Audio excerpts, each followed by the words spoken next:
Yep. No, you can, yeah, you'll just sit right here and you can see him. You should be able to see you when you're in the photo. All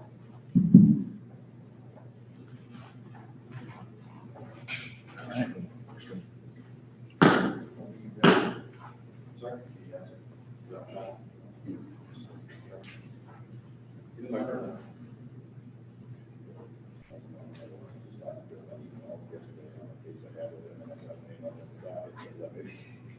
Never met him. Yeah, he's the guy who typically does our trials.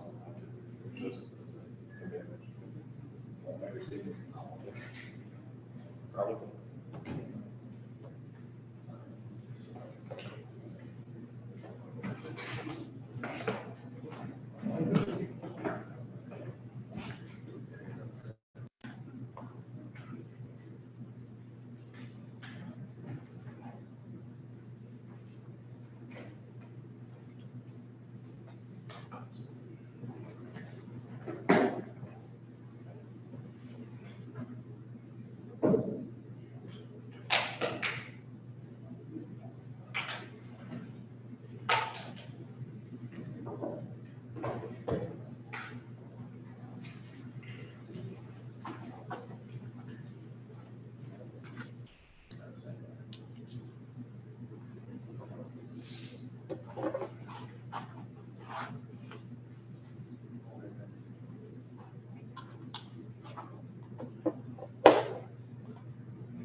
All right.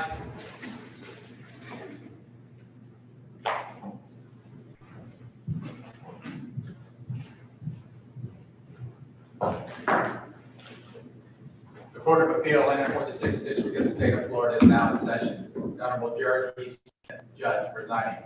All persons having business before the court draw near, give attention, and you will be heard. And God save the United States of America and the state of Florida and this honorable court. Please remain standing for the pledge.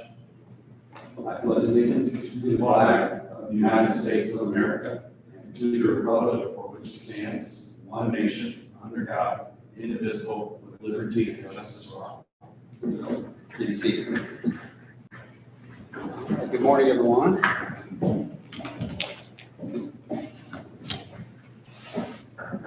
We'll make some quick introductions here. Can everybody hear us online okay? Yes, Your Honors, I can hear you quite fine. Thank you. So we just need some quick introductions before we get started. I am Judge Jared Smith. I'll be presiding today, managing the clock. And to my right is Judge Joshua Mines. And to my left is Judge Richard Orfinger. And we're very thankful to have him. So our first case today is 23-341, Allstate Construction Roofing, Inc. versus David, and I'm probably going to get this wrong the first time I say it. Is it Schimmelpfennig and DNS adjusting? Is the P silent? I guess is the question I have. That's probably the question I'll have. That'd be the first question. Let's get that done before we have to take up time. Is that, did I say the last name right? Is it Schimmelpfennig? Yeah, you actually nailed it, Your Honor, which took me 2 years. So. All right. So with that, let's see here. Whoever's representing Allstate, counsel, let me step up.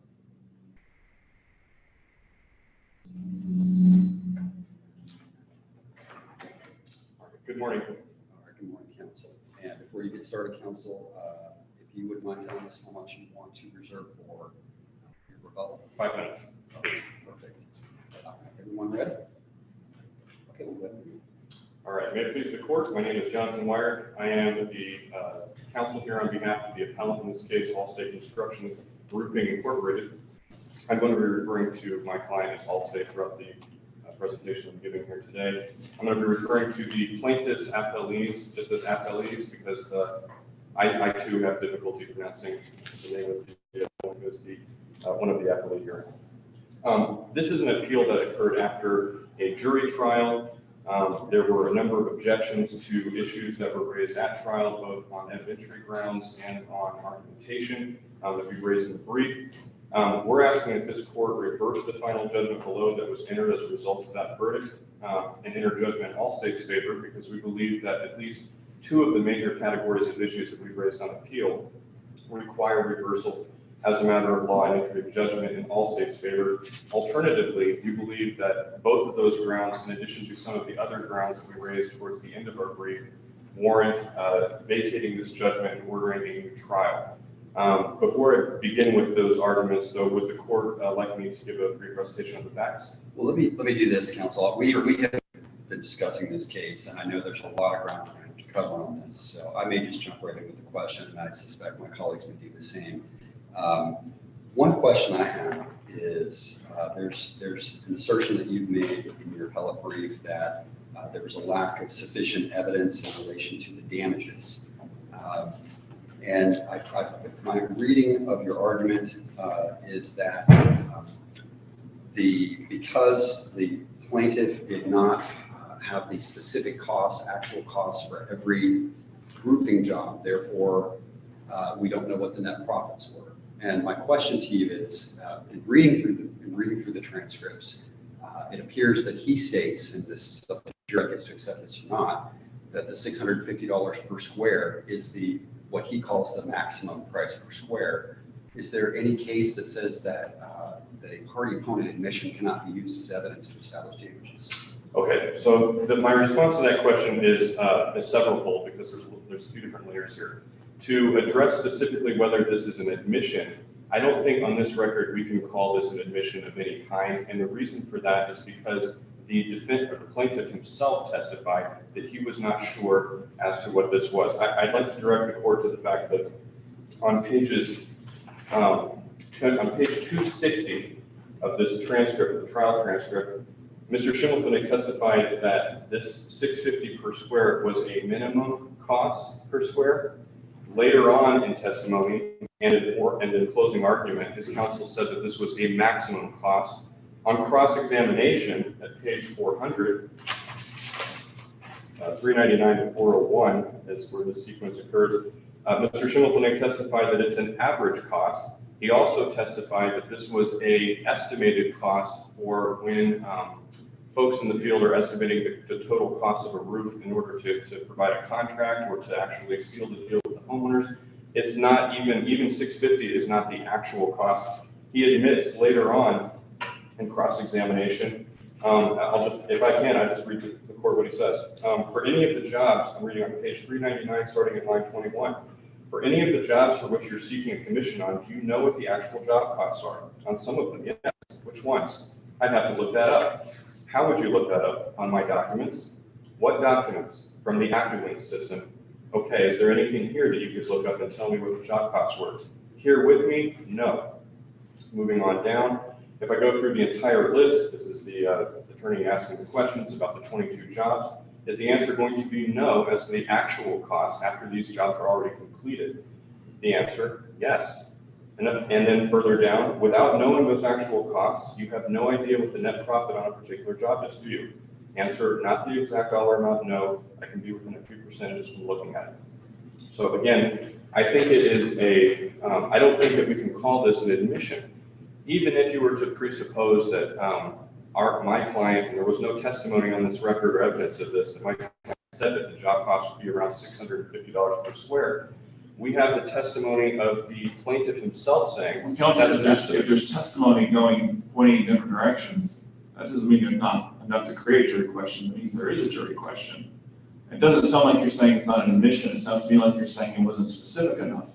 But, there's a broad evidence rule on damages. And if there's conflicting testimony, even from the same person, jury can say, hey, I believe that guy. I don't believe that guy. I think he's telling the truth. I think he was, his mind was fluttered there and he didn't know, maybe he was, had a moment where he had a lapse of memory, but he said the right thing here. And I think I find that's what a jury does. They sort through all that. Understood, Your Honor, but in this case, that's not what he's saying. What he's testifying to is he's saying when we go out in the field and we make a determination of how much this roof going to cost, this is what I believe we were supposed to use as the value. And again, he doesn't say, it's not a lapse in our judgment or a lapse in what we're saying. It's his own testimony saying this is an estimate of what we would go out and estimate the cost to be. This is all the way back in 2018 or 2019. These projects were not completed until years later. You have to have the documents. I would also want to point out too, that the contract itself between the parties has a specific formula as to how you have to break down these actual job costs, what kind of overhead you have to attribute on the project, and that all goes into the calculation of how you calculate profit. So what we're saying to the court is that on this record, there is no evidence of what these actual job costs would be. All we have is some back and forth testimony as to what an estimate and an average cost might be in his experience. That's not actual job cost. Mr. Schimmelfinnig could have had the opportunity to present that evidence because he says it's in the AccuLink system. I just read you that transcript, but he never actually did that. And this is Counsel, let me just jump in.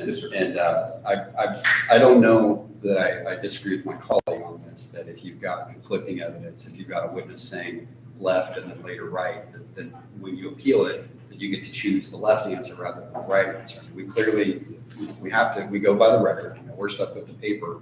The paper says on record transcripts, page 432, okay, they said their cost would never be above $650 per square, correct? I mean, to me, is it an admission? Is it not an admission? Is it conflicting? Is it not conflicting?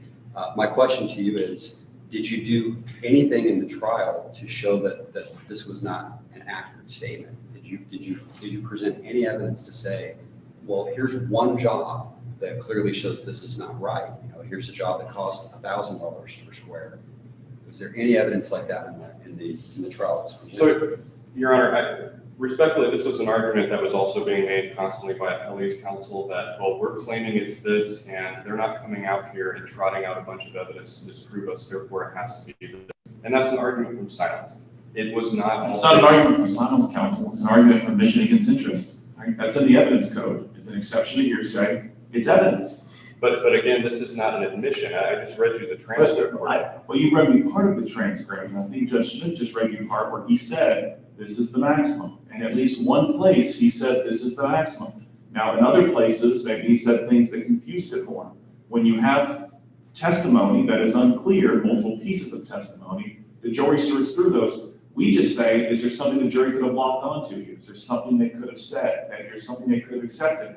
I think Judge Smith just read you a line where he said, they told me this was the maximum cost. Jury looked at that and said, yeah, I believe, I think he's telling the truth. I think he was confused the other times, but there's an admission and they didn't conflict it. You got an admission against interest, you have other conflicting testimony, jury can look at it and say, we accept it, can't they? I disagree in this case, Judge, because of the type of damages we're talking about. We're talking about lost profits, and the threshold for getting a lost profits damages award or assessing lost profit, it has to be concrete. It can't simply be, well, somebody told me, and again, the record is pretty clear that these are estimates. These are not the actual costs. Lost profits are almost always based on estimates. If you had the actual profits and you knew exactly what they were, you wouldn't be seeking lost profits. Right? When you are trying to establish lost profits, by definition, you're trying to estimate a number that you don't actually have. However, in this case, we can actually find the lost profits if they would have taken the time to present that evidence to the jury. But that's not what happened here. Instead, what they decided to do was come up with a number. I don't know where that 650 number comes from other than from his side of it. And then just basically say, well, we've done our job. We've said that they said this at some point. It's an estimate of an actual cost that comes in when we make the estimate for the roof. Counsel, We're not going to go through and tell. I know I've got kind of a different question, but I think it is related to this. If your company would have wanted to use an estimate, could they have? For all your sales contractors that are out there, for all your sales commission salespeople, if your company Allstate wanted to use an estimate for the square price, could they have done it? They certainly could have, but we're talking about how this person is going to be paid and the contingency. Why could the company do it, but the individual salespeople not be able to do it? So are you saying that if it was written in the contract that we're going to estimate ahead of time what the actual costs are going to be, you have to live by that? My question is, could Allstate, if they wanted to, on this contract, could they say, we're going to estimate what the costs are on a job? No, they would have to, on this contract, they would have to go in and they would have to determine exactly to the penny what the actual costs were, both for materials, labor, calculate their 10% overhead over on top of that. But doesn't your contract say the cost of labor and the cost of materials will be determined by the company in accordance with that is the company's generally accepted accounting practices? Isn't it a generally accepted accounting practice to estimate? Don't people do that all the time when they're accounting? Not for actual costs, Your Honor. That's an actual dollar value. That's a check that's being written to a laborer. Where does it say actual costs in this paragraph? I'm looking at Exhibit A.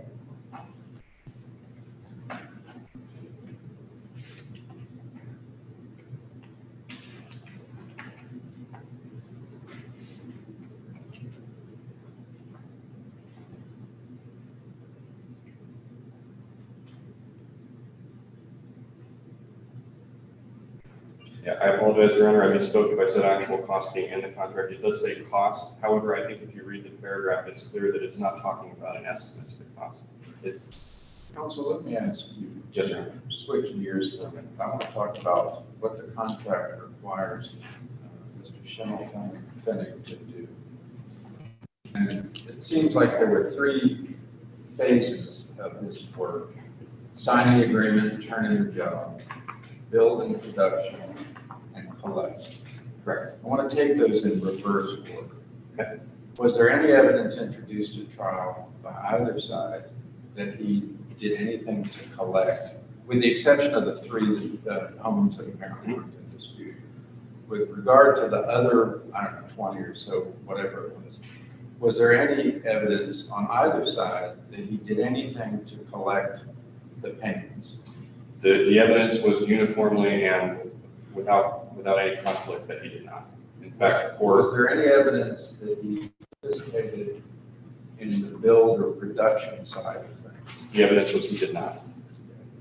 And there was some evidence, as I understand it, that he signed up a lot of clients.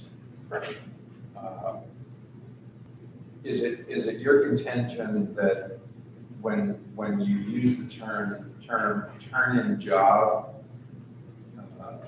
that's defined more clearly in Exhibit A as far as, the exactimate and all the others, the drawings, the eagle view and all that?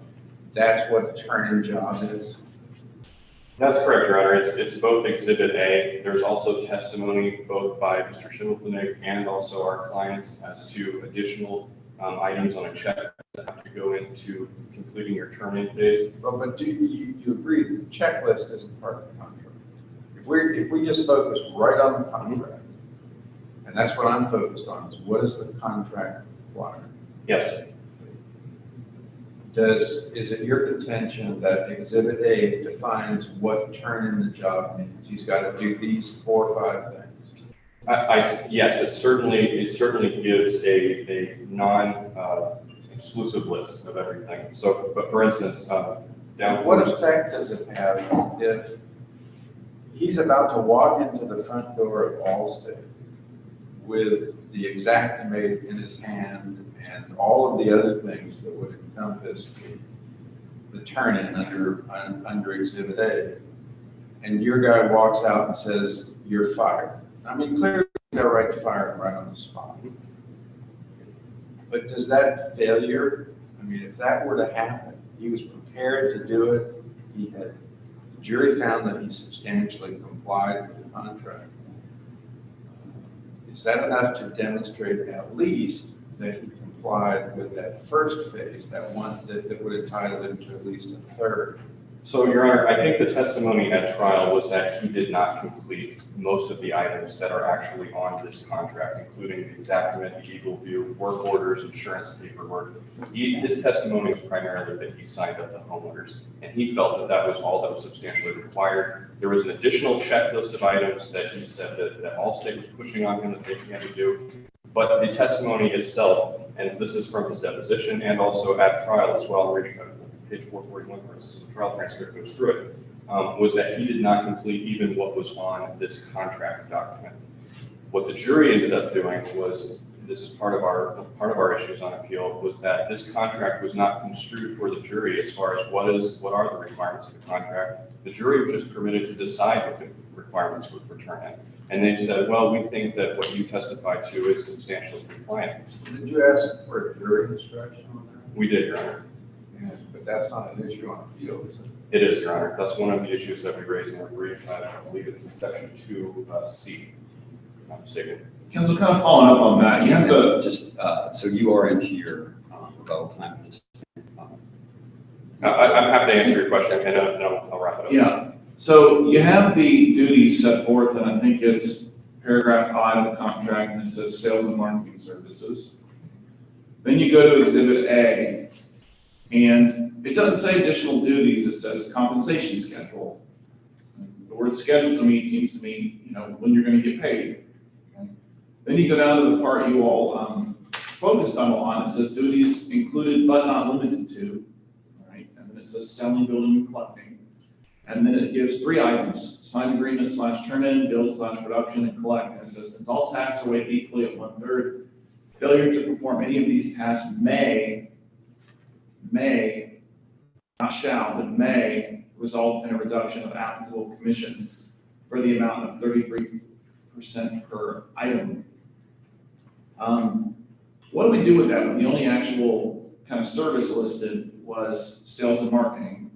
And then these duties gave some kind of discretionary right that doesn't really say how it's exercised or even who exercises that right to reduce his damages.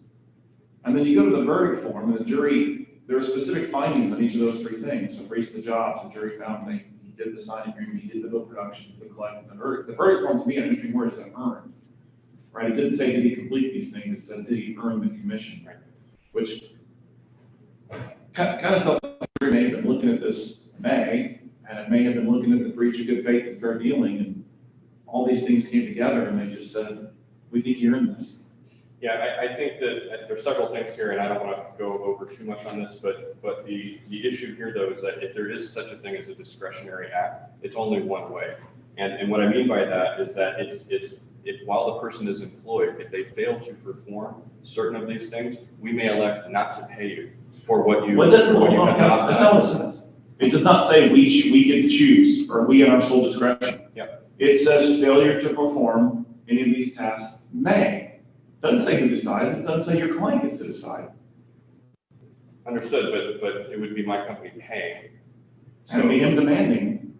Correct. Right, it says may, it doesn't give any standard for how you decide that. It does, because it says that if you fail to complete the task, it will result in a deduction of the applicable commission for the amount of 33% per item. So if you fail to do task number 2, for instance, then you would not be eligible for that. I think that argument would be better if it said shall instead of may. It says may, implying something that could happen or some discretion without saying who exercises that discretion or by what standard they would exercise that discretion. Sure.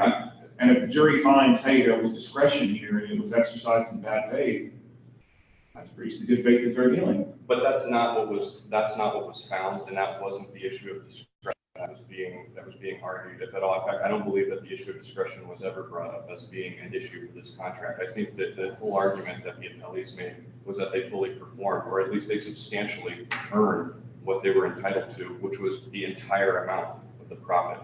That was not something specific that was ever argued or considered. And also the reason being is because he was terminated before completing any of these items. So this isn't a situation where he's still employed. My time is expiring, Your Honor. And so very briefly, I just would like to again ask the court that you reverse this judgment. Judgment should be entered for all state in this case. And at a bare minimum, based on everything else that was stated in the brief, a new trial should be ordered. Thank you. Okay, and counsel, I'm going to go ahead and give you a couple of, because we held a few questions here at the end. I'm going to give you a couple extra minutes for rebuttal, but I will add 2 more minutes if you need it to your opposing counsel. Thank you, Judge. Thank you. All right, one second.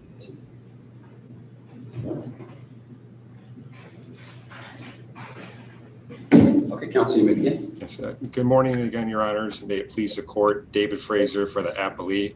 I do appreciate the Zoom appearance. It definitely eases in the practice of law, and I do appreciate that, Your Honors. I will start off with Judge Orfinger's point to the contract. The contract says that the contractor shall provide sales and marketing services in the areas of roofing, siding, gutter restoration, and repair. The big argument below was whether this list of job duties that was not part of the contract somehow defines the contract, right? That's a factual question that the jury determined in my favor, that we complied with the actual text of the contract. 1 second. Do you agree that I don't know which microphone you're talking. Do you agree that Exhibit A is part of the contract? I'm not much concerned with the list that they gave him, but Exhibit A is. Right, and that's exactly where I was heading, Your Honor. Exhibit A is part of the contract, but Exhibit A is a payment schedule, number 1. Exhibit A, the terms of their non-payment, it includes a may, which is a discretionary act which must be applied in good faith under Florida law. And under Exhibit A, I actually went through that in trial because one of the things that Exhibit A constitutes, it says you have to pick up the checks. That is something that everyone in this courtroom knows, that a salesperson cannot go to the adjuster and say, I'm here to pick up the check. All of these cases were in litigation, right? They're all products of settlement and they were all paid. So we actually called the attorney for Allstate who came and testified that not one salesman ever picked up the insurance check, right? And we all know that. And it was explained to the jury that a salesperson can't show up to the desk adjuster's office and get the check.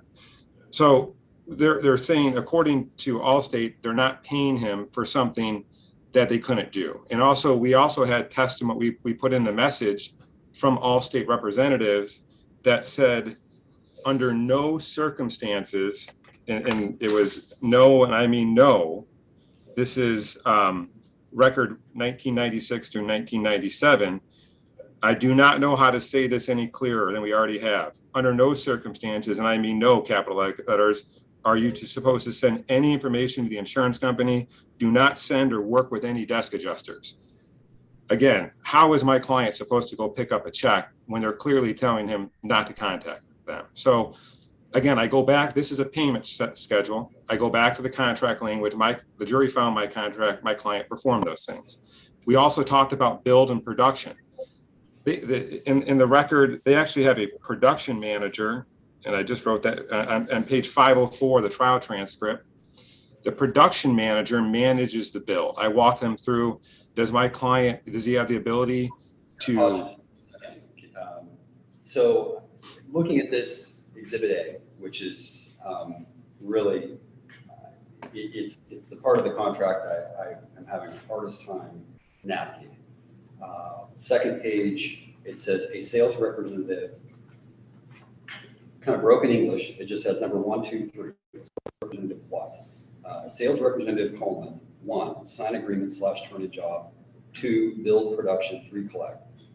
Does a sales representative ever build anything as part of their job responsibilities? They ever swing a hammer and nail? Do they do any of that?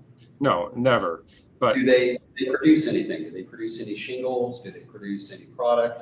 If they're required to make anything at their house, what production are they doing? nothing. And we asked that in trial. We asked them, do they dictate code? Do they swing hammer? Can they alter projects? And it was no. What are they expected to do?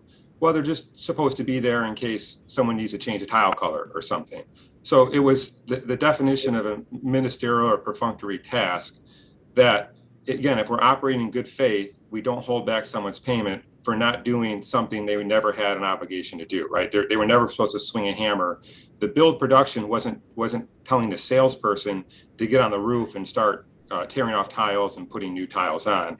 I actually agree with a lot of what you just said, but I think the word good faith there did a lot of work, because you're right. If there was some discretion in the contract, they had a right to fire him, but they have to, if they have discretion and whether they fire him, they have to exercise that in good faith. Right? That's what the covenant of good faith and fair dealing is. When you have discretion under a contract, you must be exercising good faith. And if they purposely stopped him from earning commissions, that seems to me to be a really strong breach of the covenant of good faith. Problem is, I'm looking at your pleading, and they contemporaneously objected to this, and the breach of the covenant of good faith that you pled was defendant failed to inform DNS when claims were paid and never provided any accountings regarding what profits were realized by defendant, forcing DNS to rely upon public records to determine whether his commissions. All those things you mentioned seems like really strong cases for breach of the covenant of good faith and fair dealing. None of them were pled.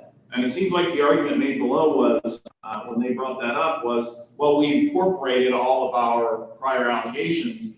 And that's true, but none of those prior allegations identified the breach of the covenant of good faith and fair dealing. None of them said this was what the breach was that you're dealing with. And they weren't told that until after the close of evidence. It seems to me like a lot of your case relies on they acted in bad faith. And it seems, frankly, that you proved that and that they acted in bad faith. Seems like you never pled it and never amended to change your, never sought to amend your pleading to, put forth the argument that you ultimately convinced the jury of. Right. So if I could respond to that in two parts, and I'll come back to the principal part second, Your Honor. First, we've prevailed on the breach of contract claim, which the contract defines my job duties, and the jury found that I performed all of those job duties, and to the point that build and production, there wasn't anything for me to do, and collect, there wasn't anything. The jury did not find that you performed those job duties. The jury found that you earned commissions for each of those duties, okay? It doesn't say that that finding is specific to the breach of contract claim. The jury could have found that you earned commissions because they acted in bad faith, right? Well, but if you plead a basis for them to find, the jury to find they acted in bad faith, all that goes away. Nothing in this verdict form says, did they complete these job items? It says, did they earn a commission? Right. But the verdict form I did prevail on the breach of contract claim, which had jury instructions that required that. Yes, but the specific findings as to each of those three items for which a commission was earned, none of that says, in the context of the breach of contract claim only, right, did he complete these three things? There's a question of, did they breach the contract? Did they breach the duty of good faith and fair dealing? And then were these commissions earned for each of these three items for each job, without saying whether that question of earning a commission relates to the breach of contract and the breach of the covenant of good faith. And I'm not seeing why a jury, seeing all these things together, could have said, just like you made a very strong case, yeah, they breached the covenant of good faith, therefore I'm going to find he earned the commission. Problem is, if you didn't plead the right claim for breach of covenant of good faith, that should have gone to the jury. So, and I understand how the court is reading that the verdict form to kind of conflate those together or bring those together. But that, no, Your Honor, I didn't mean to cut you off, sorry. No, go ahead. My point is, I think it's a really good point And if I was trying this case over again, I would definitely want those drawn out. But that wasn't raised by the appellant's counsel down below. So if there's confusion. Failure to plead the breach of the covenant of good faith. Okay. They raised it, the trial court overruled them, and the only thing the trial court's, your argument and response was, yes, our breach of the covenant of good faith count did not plead that, but we incorporated all of the prior allegations. And I certainly see why that would have provided a basis for the breach of the covenant of good faith claims you've identified. Problem is, none of those allegations identified the breach of the covenant of good faith and fair dealing that you ultimately relied on to the jury. And then the jury returns a verdict form saying, yes, they succeeded in their claim for breach of the covenant of good faith, which the jury was misinstructed on, and B, all these commissions were earned. Oh, by the way, after the jury has already found that they breached the covenant of good faith and the other side acted in bad faith. Yeah. So I would get into I understand that, and I guess I'll just respond. I think the court understands my position on that, as I think that the breach of contract and the instructions would give me the same damages. But I'll respond to the pleading issue. The pleading rules require me to put the opposing party on notice of the claim. And here, in Florida, we are allowed to incorporate counts by reference. So all of those factual incorporated counts said what the breach of the covenant of good faith and fair dealing was that you argued to the jury. Not the basic breach. Which count identified the breach? So in paragraph 49 of the complaint, it says when a party to a contract promotes its self-interest as against the reasonable expectations of the other party who entered into the contract, the duty of good faith is applied. So I would submit to the court that they're on notice that just defines the covenant of good faith and fair dealing counsel. Which paragraph in the complaint identified the breach that you ultimately argued to the jury? The breach you ultimately argued was they had discretion to fire him and they exercised that discretion in bad faith. Which count of the complaint identified that breach? Paragraph 7, I said that in exchange for performing the contractual obligations, they should be paid. I said paragraph 11, they were terminated without cause.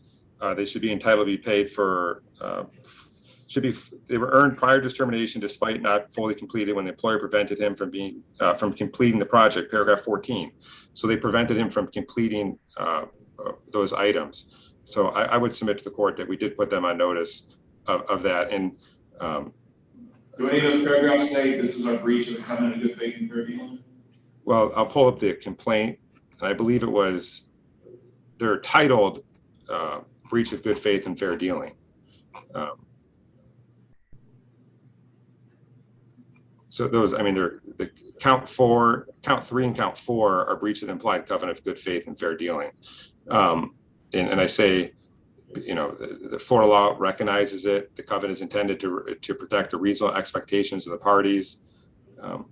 The DNS is obligated to pay 40%, and I reincorporate all those things. So I think. Let me ask you this: How can there? You say it's to protect the reasonable expectations of the parties, but if there's an explicit provision that allows them to terminate the contract at any time for any reason, how can that be a violation of the covenant of good faith? Both you and opposing counsel cite the Avatar case, which says that the covenant of good faith cannot be used to create a breach of contract on one party's part where there is no breach of any express term of the contract. So laying aside what he might have been able to earn up to the point of termination, how can it be if your argument is they fired him so he wouldn't earn this, how can that be a violation of the covenant if they had the express contractual right to do that? Okay, yeah, I understand the question. So, and somewhere along the lines, the duty of good faith and fair dealing is now being argued that it must be equivalent to an express breach of contract.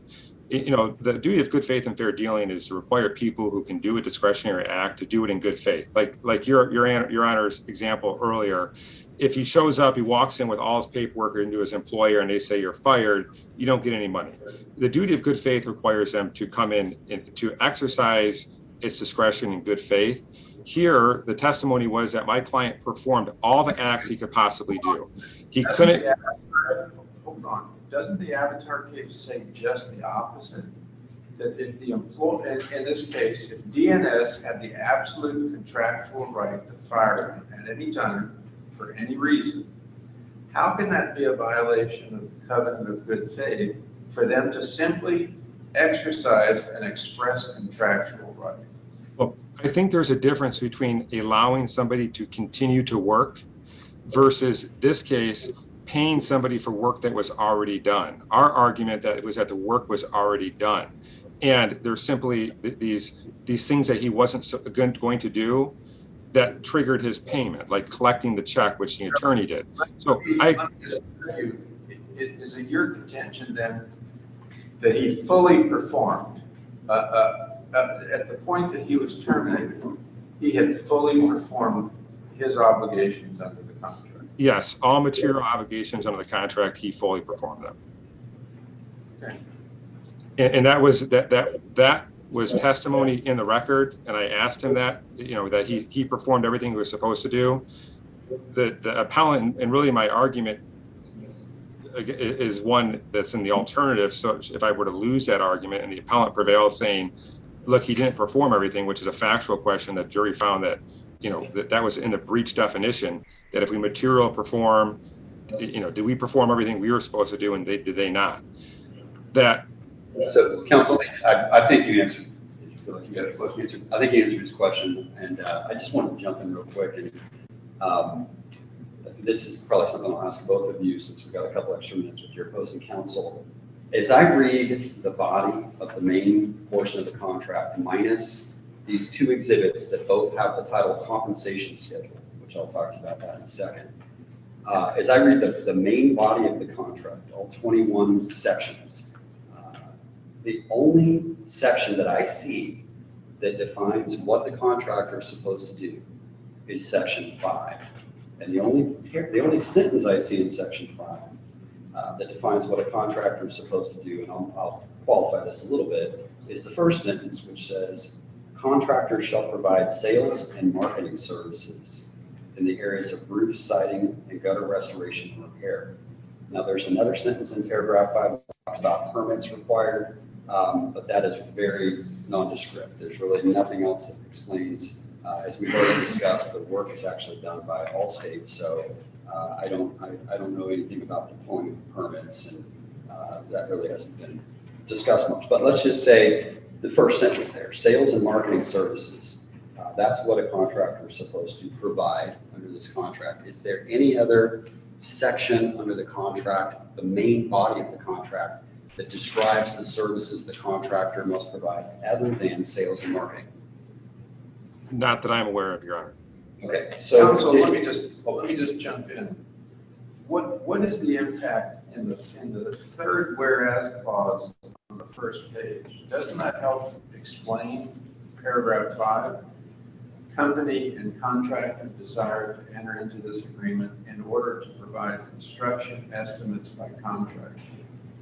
Doesn't that help explain even further that his job is to provide construction estimates? He's not out there to bang a hammer. He's not out there to collect checks. He's to sign up people, give them estimates, and sign them up to have DNS do the review. Yes, Your Honor, which in the record showed overwhelmingly that he did all that work. okay, and so then my next question is, on the compensation schedule, as we get into the list of, first off, the word compensation schedule, to me, there's a term of art in construction, a construction schedule. A compensation schedule sometimes can specify duties, sometimes cannot. And that's why I have such a hard time with this Exhibit A, because it just really doesn't seem to describe any specific duties. Is there anything other than paragraph 3, I suppose, under salary and pay, is there anything else on this exhibit that describes further what the duties are specifically of the contractor, of the salesperson? Not that I see, Your Honor. Okay, and then I get to Exhibit B, which again, it further confuses this, where it says 30%, 35%, and 40% gives three options for the compensation schedule, which I think everyone agrees that 40% option is picked.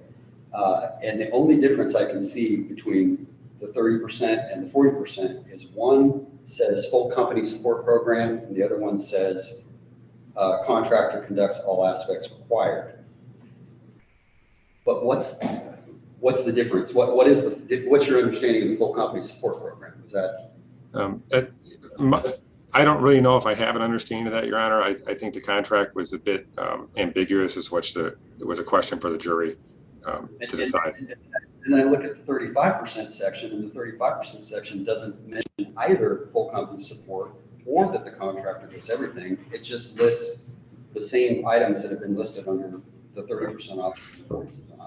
But we do know in Exhibit A, not to cut you off, Your Honor, it does reference 40% is to be paid to my client. So it seems like that's what they elected was a 40%. And then I see that the paragraph 5 of Exhibit A states that the balance of owed commissions is paid when the job is fully paid. The balance of owed commissions when the job is fully paid. I'm adding a word in there because it's kind of a broken sentence. Is it your understanding that once the job is paid, contractor is supposed to receive his money at that point? That would be my understanding in the typical course of practice. Okay, all right. So do you see these compensation schedules as anything other than time schedules? That was what our argument was, is that this is how the segmenting the pay. Thank you. And I know I have maybe a minute or two extra. I would just like to address. You got 2 minutes, counsel, so just watch the clock. So I just would like to address the issue of damages. The Levitt case, which is cited by the appellant, had to do with a general contractor who was terminated halfway through his contract, and he estimated he was entitled to get the surplus dirt from the project. He looked at the project and said there was about $1.5 million worth of dirt profit left in there. The court said that was, too speculative. And notably, in the Levitt case, they reversed for just a new trial on damages, didn't throw out the liability finding. Here, in this case, the court, our job is to look at the record and see if there is anything that in the record that would support the jury's verdict. I asked the client, and we talked to him numerous times in the trial, and he confirms that labor, materials, everything all in was a $650 per square. What we heard counsel talk about was that there might have been some invoices out there to show the actual job costs. Accounting allows you to estimate. If you have a big batch of roof tar and you use half of it, you can estimate what those job costs are. That would have been great fodder for cross-examination for them to come in and actually walk them through. And I think it would be a much different record for the court if I said each file was $650, each project was $650 per square cost, and they had a whole bunch of ABC roofing invoices and showed it was far in excess of $650. That wasn't it. This was an admission by the party opponent, which again, they agree it was $650 was said. They just cast it as an aspirational target now. Our client, so you have a factual question, was it an aspirational target or was it an actual statement of cost profits? I believe it was an actual statement of cost profits as the jury decided, and we met our burden of proof on the lost profits. I rely on my papers for the rest of my arguments. I thank the court for the time, and I ask that the court affirm respectfully. Thank you.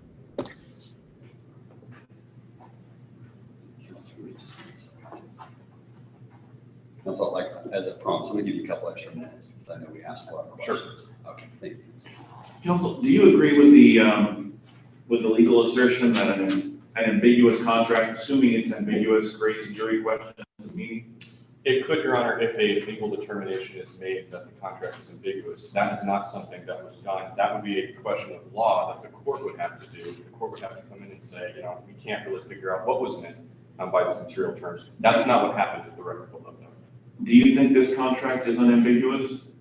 I think the parties both understood what the contract intended. I'm asking you, do you think the contract, would you advise a client no. to sign this contract? I would not personally. Would you tell any client this contract is unambiguous, won't create problems for you? Your Honor, I don't know if I would go so far as to say that. I can definitely see how it's very ambiguous, counsel. I understand. It's very ambiguous. You've got three smart people, we're okay.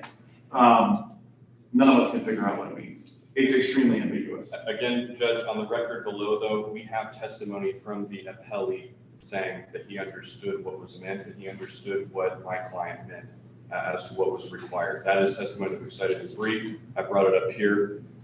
If the parties are both in agreement, if we have testimony from the plaintiff saying, I knew what they meant, I knew what they wanted, their argument was, I just didn't agree with it.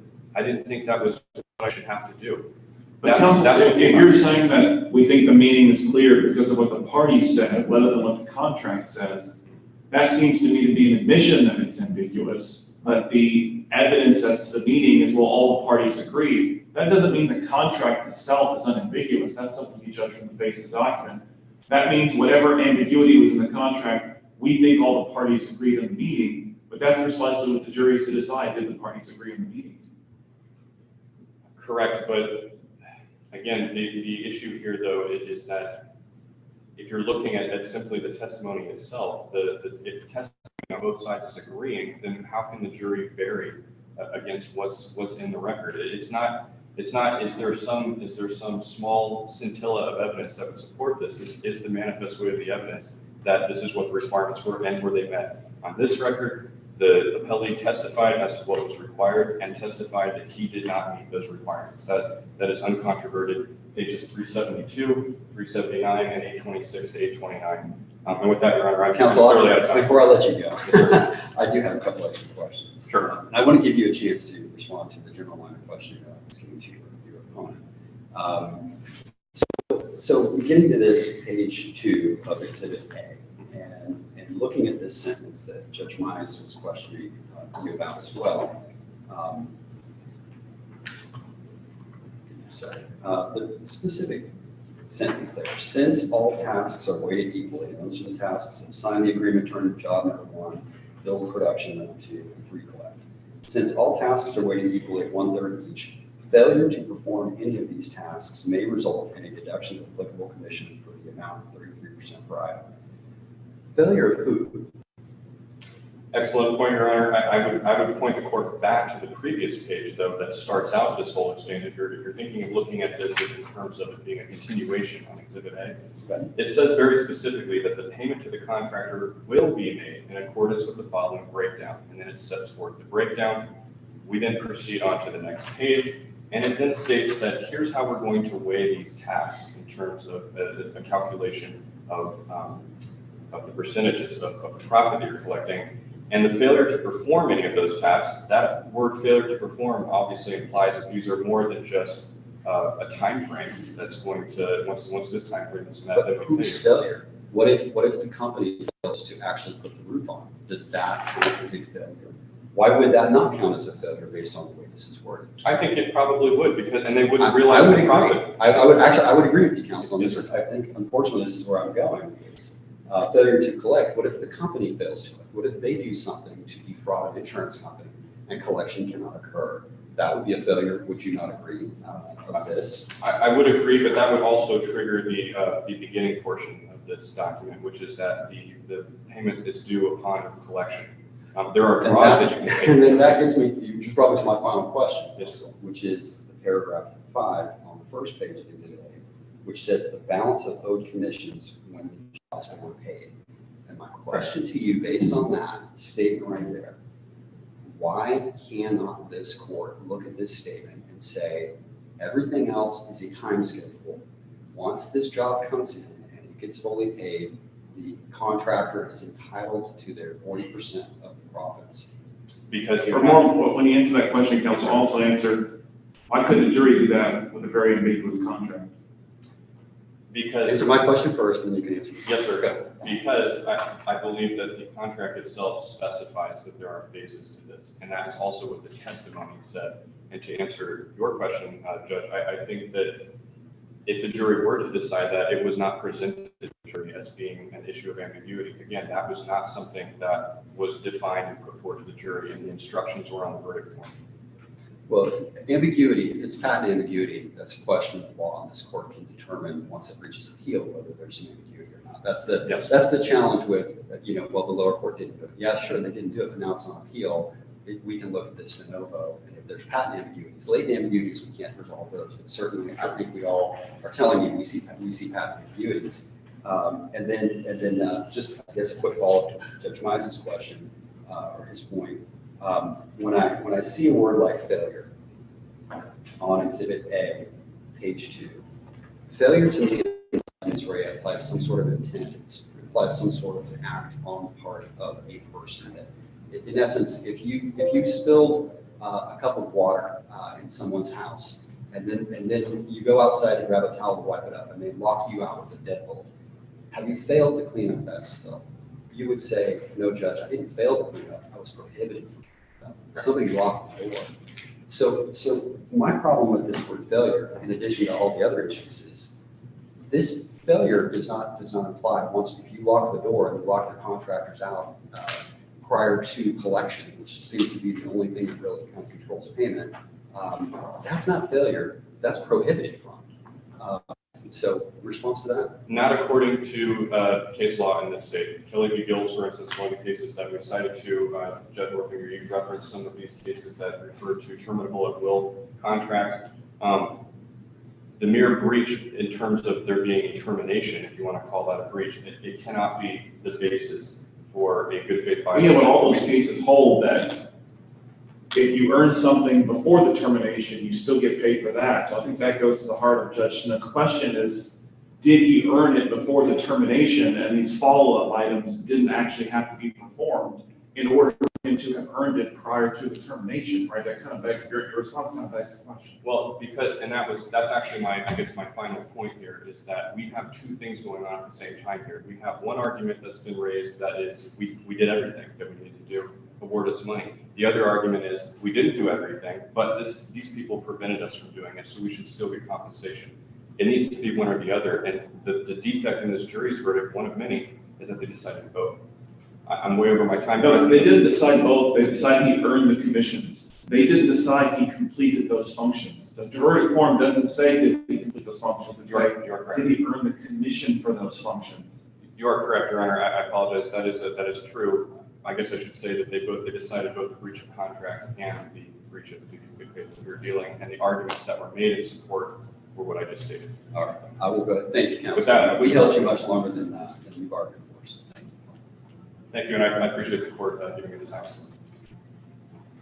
Y'all ready to? Yeah. Okay, next case, 23-460, Joseph Martino and Marie Martino versus People's Trust Insurance Company.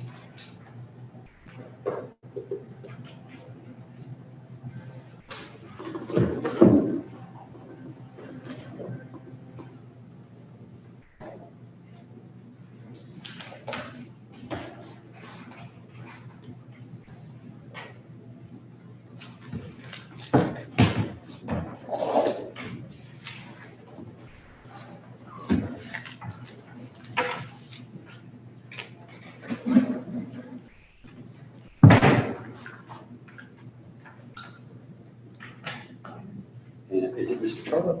Yes. Okay, and so you may proceed with it. And sir, how much would you like to reserve for rebuttal? 7 minutes. Okay, you may proceed, counsel. Thank you. May it please the court, my name is David Charlotte. I represent the Martinos in this appeal. I'd like to start off by talking about some policy considerations first. You know, so I think we want policy considerations last. Okay. You didn't draw the panel that's interested in policy considerations. I'll take it, counsel, if you want to proceed. This very quickly. I think it's important to note that timing and the passage of time matters. Most of these opinions that we see in this area don't talk about that. But in this case, I think it's very important. Secondly, I think it's very important to talk about the circumstances that the insured suffers after a hurricane loss and the need for the insured to get assistance from the insurance company. When we look at those factors and apply them to the facts of this case, I think the court is compelled to reverse the summary judgment entered because numerous issues of material fact were adjudicated by the court improperly that should have been left for the jury. Well, isn't it undisputed that your clients, the insurance company requested appraisal? And that your clients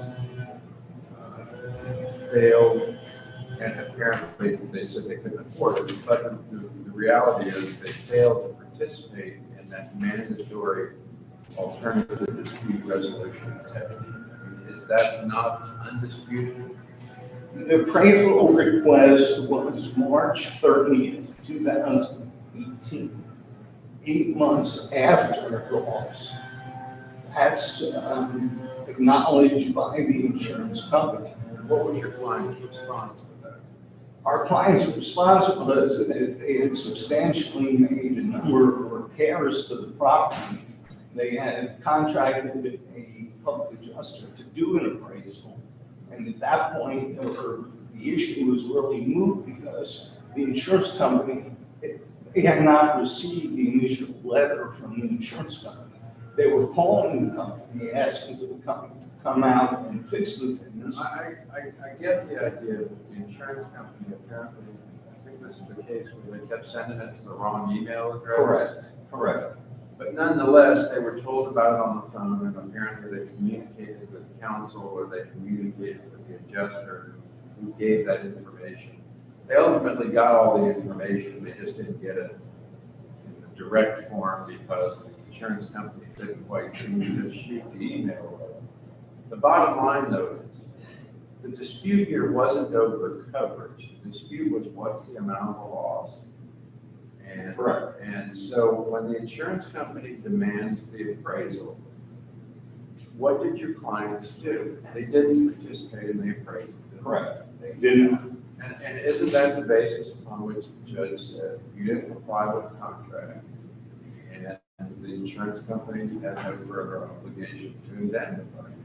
That's what the trial court said. But the interesting thing here is the suit was on the Drew contract, the new contract that was formed when the insurance company invoked the election to repair.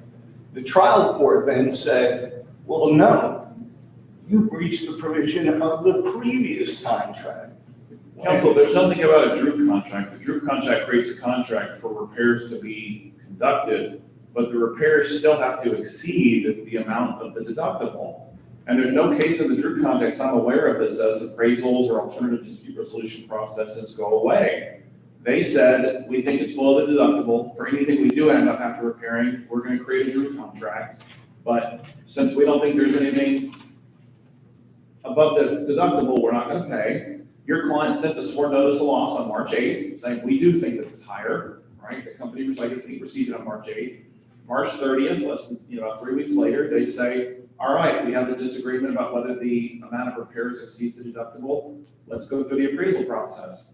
And it's not like your client said we need more time or something, just refused. They said absolutely not. They never, even up to the point of filing suit, complied with the appraisal process. I'm not aware of any Drew case, any case involving a Drew contract that says the appraisal process from the original insurance contract goes away.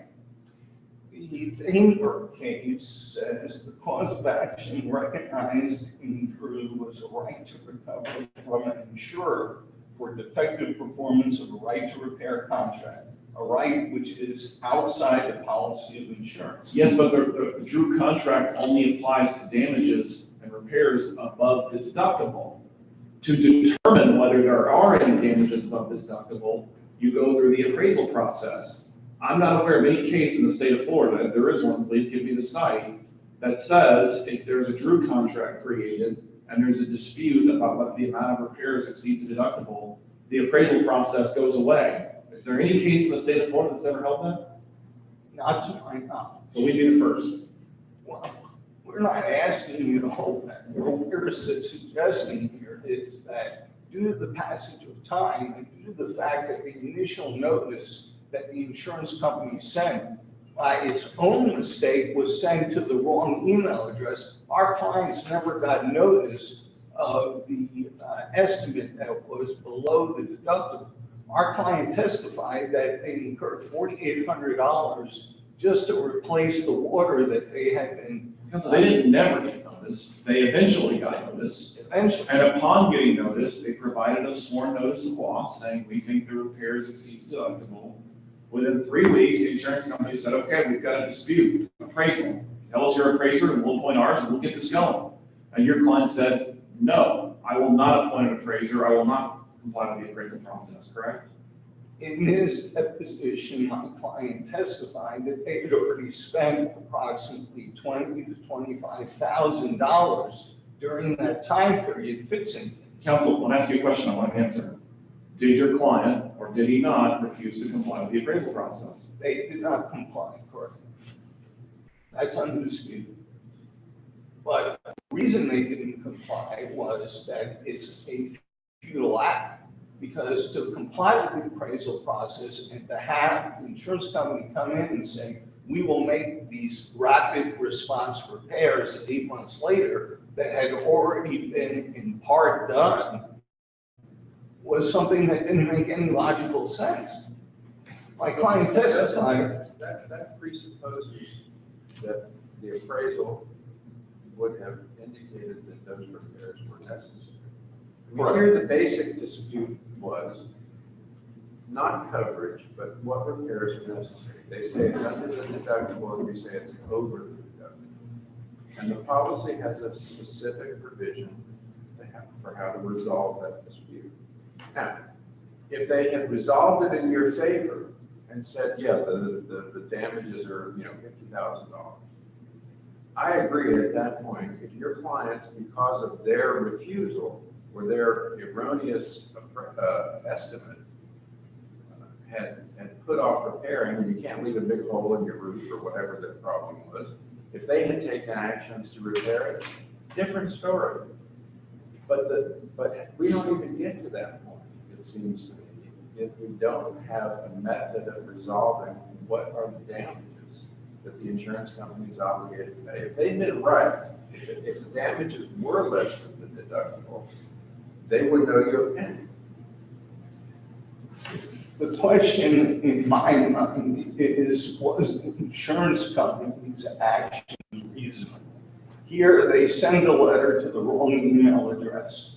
An adjuster gets sent out, my client incurs $4,800, $200 less than the deductible, just in replacing the water. He's clearly got damages to his roof, and the deductible is a bit shy of $5,000. And yet, he hears nothing from the insurance company for months and months. The only thing they ask him to sign is a repair authorization, which he signs, which is for temporary emergency repairs. That authorization states that he is under an obligation to protect the property and to not let it get bad. He's sitting there with mold. He's sitting there with a roof that's leaking. He's sitting there with a bathroom he can't use. And so he has to incur his own money to fix these things. I think what Judge Orfinger is saying is people disagree about what things are actually necessary, right? Insurance company might come in and say, hey, I think that mold was already there. I think it's caused by some other non-covered event, right? And the method of resolving whether those repairs were actually necessary, whether they happened before or after, was through this appraisal. And so had your client gone through the appraisal and the insurance company, found some repairs were necessary and he'd already completed them, that'd be a whole different story. But to this day, the mechanism that was intended to resolve whether those repairs were actually necessary still has not occurred because your client refused to go through with it. That mechanism had it been employed in the beginning, I agree, would have been appropriate and proper. Due to the passage of time, because the insurance company sent the email to the trend here does not change. You can imagine a lot of timelines, right? Like what if the hurricane had hit and a pipe broke and it's gushing water, right? There's thousands of gallons, okay? There's no way on earth any insurance company could possibly, go through a process as quick as he needs to fix that pipe. It's gushing hundreds of gallons of water, right? He may have to fix that immediately, that day, right? He may need to get a plumber team down there. He may need to run to Home Depot, whatever he's got to do. He still would say, okay, because I couldn't do this quick, because I had to do these repairs before we go through this process, I'm immune from the process. Nowhere in the contract does it say, hey, if you have to do anything so quickly that you can't get in touch with us, by the way, later on, you don't have to go through the appraisal. Well, and I agree, but the statement that my client is making is not that he's immune from the process. What we're saying is that in doing something, taking your analogy like that, was he acting reasonably? And doesn't that present a jury question? No. That's our point. Counsel, the contract didn't say be reasonable. It said do the appraisal. Well, the contract also says that he's under the obligation to take action to not let the property deteriorate and to make repairs necessary. And that was on the temporary Yes. work. And then to adjudicate whether those actions were appropriate and how much you get paid for them, go through an appraisal. I don't think anyone's saying that he shouldn't have, that there might not have been some actions he needed to take in the meantime. But how all that comes to a head and you decide what he gets paid for and what he doesn't is appraisal. And when the insurance company said appraisal, he said no. Well, and the court found that the appraisal process was tied to the Drew contract. Our position is that it was separate from the Drew contract, and that from a timing standpoint, the insurance company had the right to wait and not even invoke the Drew contract because their position was that the loss was within the deductible. There was no reason to assert and invoke a Drew contract if their position was the loss doesn't meet the deductible. That's if they were right, then you would agree with me, wouldn't you, that there is no Drew contract? If the damages were $3,000, there's no need for a Drew contract. No need. Right. Correct. And Absolutely. if the damages are $50,000, then under this repair, then there would be a need for a Drew contract, unless your client had already done all the work and could make a credible argument that this had to be done promptly, and the insurance company messed around for 8 months or whatever, and I couldn't be without a roof. Exactly. But how does that obviate the rest of the contract? The contract, and specifically the rider that talks about the right to repair, both have appraisal processes in it. Correct. And it seems to me that this type of a dispute is exactly what the appraisal process is designed for. So I just don't understand the legal justification for not participating in the appraisal. The legal justification is that the appraisal process was invoked months later after the work was performed. Did you argue to the trial court that they had somehow waived the right to appraisal? We argued that they waited too long to invoke the appraisal process. Where is the law that puts a time limit on that? And counsel, you are into your rebuttal, so if you want to reserve response on these and wait, or you can finish up your response. Counsel, I'm happy to respond. Okay. where is the law that puts a time limit on when they can invoke the appraisal process? The Arguello versus PTIC case talks about the insurers complying to some extent with policy requirements, and that there are material fact issues as to the compliance and prejudice in the insurance company. We feel our case is most analogous to that. Hold on, I believe that case involved somebody who waited a long time to do something, right? And the idea was, would the insurance company be prejudiced by how long they waited? Here, your client never did it, right? They never did it. To this day, they haven't gone through the appraisal, correct? Correct. Okay, so it's different than those cases. The case is different from that standpoint, but it's similar in the sense that my client didn't take any affirmative position to prejudice the insurance company.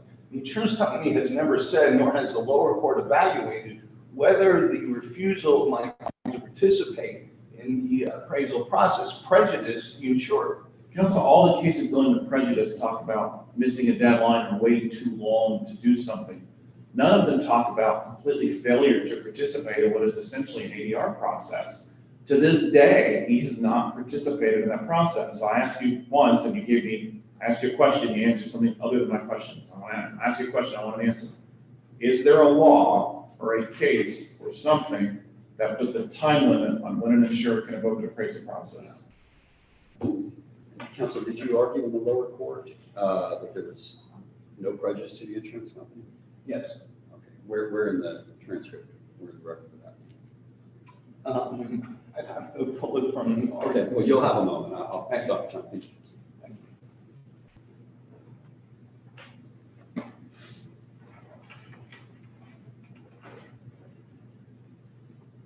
All right, Counsel, you may proceed. Please the court, good morning, Mark Tinker on behalf of People's Trust Insurance Company.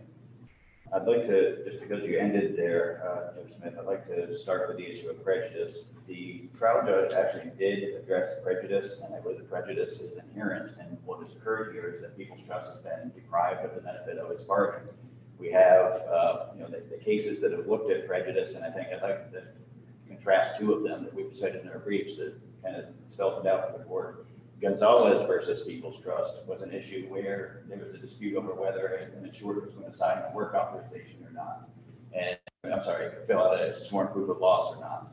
And the insured didn't provide an estimate. As it turns out, People's Trust hadn't provided their own estimate. They'd inspected the home, but they hadn't come up with a valuation either.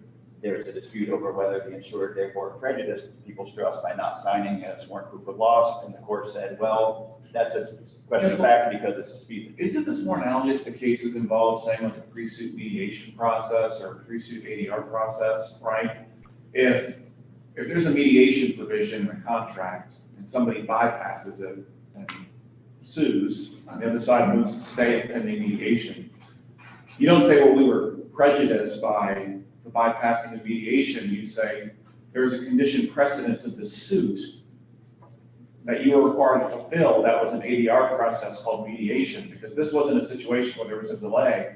This was a situation where there was an alternative dispute resolution process that was mandated that was never complied with prior to filing suit.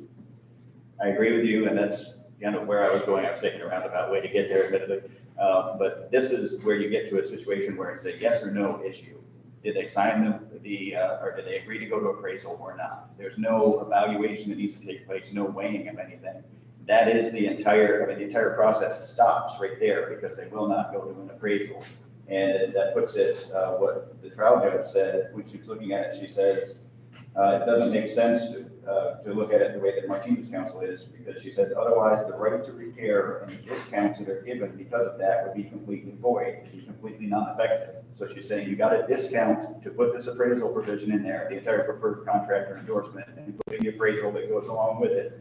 You got a discount to put that in there, and then you're just stopping the process and saying, we've given you our estimate, but we will not, we created a dispute over what needs to be repaired, but we're not going to allow you to go figure out, to resolve that dispute. We're not going to go to appraisal. So they've stopped the entire process and deprived People's Trust of the benefit of their bargain at that point. That's where the prejudice is. Isn't there a presumption where there's a non-compliance with the material term of the contract? Isn't there a presumption of prejudice that they didn't have to rebut? Yes, Your Honor.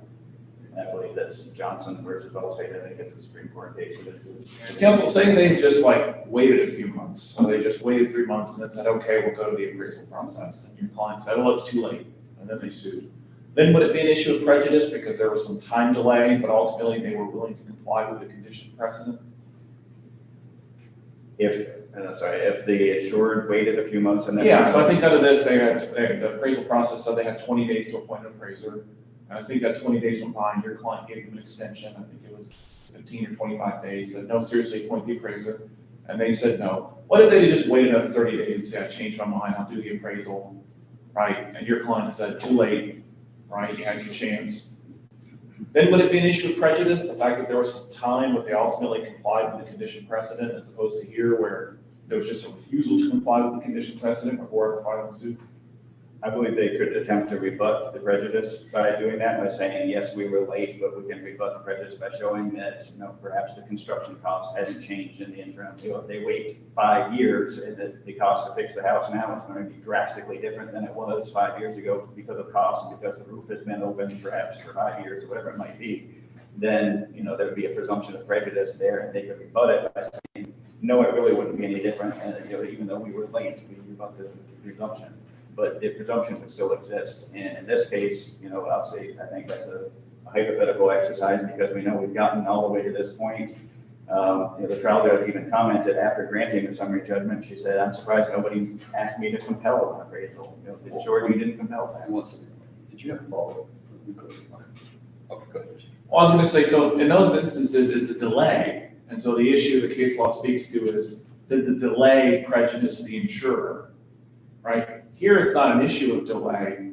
You were deprived of the process completely. Correct. Right? Do you think that the condition precedent of filing suit is a better analogy? I agree with that. I think it's a good analogy, yes. And, I don't think there's a question as far as that it's been an absolute deprivation, and counsel conceded that here today even, but we've gone all the way through the process. When presented with the suits, they never moved to compel an appraisal, never attempted to comply, instead filed a counterclaim for monetary damages, moved to dismiss these suits, opposed the summary judgment by saying that we could not compel appraisal, there's no valid right to it, so that, all the way through till standing here today, still are depriving people's trust of the benefit of this bargain. The other issue, if I could move along, is the only other issue that has been argued today is this question of notice. And there are, the initial notice, there are three issues with that. Actually, three things to address with that. The first is, I think that the court has kind of latched onto a little bit, is I think it's kind of a red herring argument at this point, because we're talking about initial notice of the, here's people's trust initial estimate, and then the invoking the right to repair. Well, we've gotten past that now. We've gotten to the point where the trial judge said, well, we know you did get the notice eventually. We know that you know about it. You got your own appraisal. You have your own estimate of damages. You supplied it. You've admitted that now there is a dispute. You guys disagree as to what the repairs need to be. And now you're refusing to go to appraisal. So there are different duties. The duty to provide a sworn proof of loss, they complied with. The duty to go to appraisal, they have not. So we're talking about different duties. And Castro versus People's Trust, which has been relied on heavily in our briefs, actually looked at that exact thing, where the insured in that case provided a sworn proof of loss, actually went to appraisal. The case went into a lawsuit, and there was a motion to compel appraisal, and then the insured went to appraisal, and after appraisal, refused to sign the work authorization. So that was another similar situation where it just cut off the process. Now we have the appraisal, we know what needs to be fixed, but the insured will not sign the authorization to allow the contractor to go in and actually do it. And the court found that to be something that voids the contract, it voids coverage because it's not compliance with the condition. Counsel, there was a formation of a true contract. Here, we never got to that point, if I understand it correctly, because the refusal to comply with the appraisal, right? Well, I believe Isn't that significantly different than the case you were just talking about? I think there is a Drew contract subject to the terms of the policy, and that's what the case law spells out. The Drew contract isn't its own animal that means the parties have no rights, there's nothing guiding what the rights or obligations are. It's a Drew contract to repair the home that's formed as soon as People's Trust makes its election to repair, which it did timely here. The policy says you have to do that within 30 days of inspection. People's Trust did that. So they've made their election to repair. We have a Drew contract subject to the terms of the policy. The policy says, it's below deductible, so there are no repairs until we agree to something that's, either we agree to something above deductible or an appraisal panel tells us it's above deductible. If that happens, then we'll repair actually send out our preferred contractor and repair the property. So there is a Drew contract, but it's subject to the terms of the policy. And it's for the amount above the deductible, correct? Correct. Counsel Lancy, they put emphasis on the sending the letter to the wrong email address for the notice.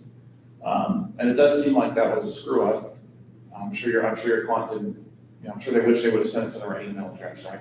Well, that's one of the three things that I was going to mention about that, because when I'm looking at this record, there's the affidavit of the People's Trust corporate rep, Ariel Nolan Peters. She says, here's the letter that we sent. It's the initial coverage letter. It doesn't show that it was sent email. It shows that it was mailed to them at the mailing address. Some other letters that are in the record subsequently do show that they were emailed and mailed. This one only shows that it was mailed. The policy says that a mailing sent to. That means it was actually mailed? That's not in the record. What is in the record to dispute it is an affidavit from Mr. Martino, from Joseph Martino. And he says, neither my wife nor I received it. So if we're talking about, we're here at a summary judgment, He can file an affidavit saying, I didn't receive it. The saying my wife didn't receive it wouldn't even be admissible evidence. So we have an evidence so far saying, here's the letter that was sent from Ariel Mullen of Peters. It shows it was sent to the address. The policy says anything sent to that address shall be deemed effective. I believe 5 days after mailing, it shall be deemed received. So we have the presumption that it was received. Mr. Martino, Joseph Martino said. You have to have some, the letter says sent by mail, but you got to, I don't think the record show it was actually mailed. Does the presumption arise? Presumption arises from the proof of mailing. You don't have proof of mailing. There's no proof of mailing outside of the affidavit saying this is, they were notified in writing, here's the letter attached. Does it say we mailed it, here's the tracking number? No, it's not. So there's no proof of mailing. No. My point is, that seems like a screw up to me. And if they had complied with the appraisal process and then said, hey, our ability to assess the damages and to perform the appraisal, and also we had to do all these other damages we had to do all these other repairs in the meantime because of your screw up. If they had performed the appraisal and then blamed you all for that, would they have a much stronger case against you? They did that except for the appraisal, Your Honor. That's what I'm saying. Have they complied with the appraisal and then said, by the way, there's all these damages we had to do in the meantime because we had a duty to protect the property, and also you weren't responding to us? Seems to me that would be a much stronger case. It seems to me it hinges on the refusal to do the appraisal, kind of deprive them of the ability to make that argument. It does hinge on the appraisal, and why I say they did that is, of course, we had the initial delay where they're saying they didn't receive the letter. Then they did get notice. They agreed that they had notice because they went out and hired their own appraiser and they got an appraisal done. They submitted their estimate and they submitted a sworn proof of loss. And in that proof of loss, they include everything that counsel talked about and everything that they complained about with the delay. They include the water stopper. They having to hire Culligan Water to bring them water. That was included in the sworn proof. A hotel stay that they claimed they incurred. They put all of those in there saying, here's our loss. And so now we have a dispute. People's Trust wants to go get that appraised to resolve the dispute, and they refuse. So they had done all of that. They put everything in. Counsel, I see mention in the record of a phone call, some sort of phone contact. Was there any refusal? Is there any record evidence of People's Trust refusing to receive a phone call, respond to a phone call? In essence, there's discussion of, what's the wrong email address? Was the letter sent? Was the letter not sent? Well, it clearly was at some point received because they obviously hired a public adjuster to go out there. Is there any evidence that if the Martinos would have just picked up the phone and called their insurance company and said 30 days after they filed it, what's the status of my claim, that the insurance company was giving false information, refusing to provide information? Are you aware of any? I'm probably going to ask for your opposing.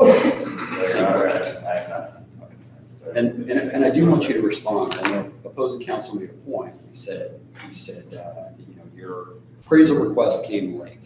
It came 8 months after the date of loss, and so therefore we should really be looking at. What's your response to that?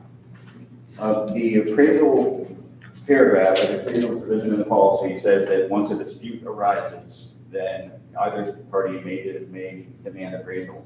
And the Martinos provided their sworn proof of loss. It was transmitted to People's Trust on March 8th of 2018. On March 30th, People's Trust demanded appraisal. So it was just 3 weeks approximately later. So it was not too late. There was no time frame in the policy, but if we're speaking about reasonable times, it was 3 weeks after they finally supplied the materials that created the dispute that needed to be resolved by appraisal. Before that, there was nothing to appraise. There was no dispute. People's Trust had provided its estimate. There was nothing conflicting. Thank you. Unless the court has any other questions, thank you for your time and give the rest of my time. Okay, thank you, counsel.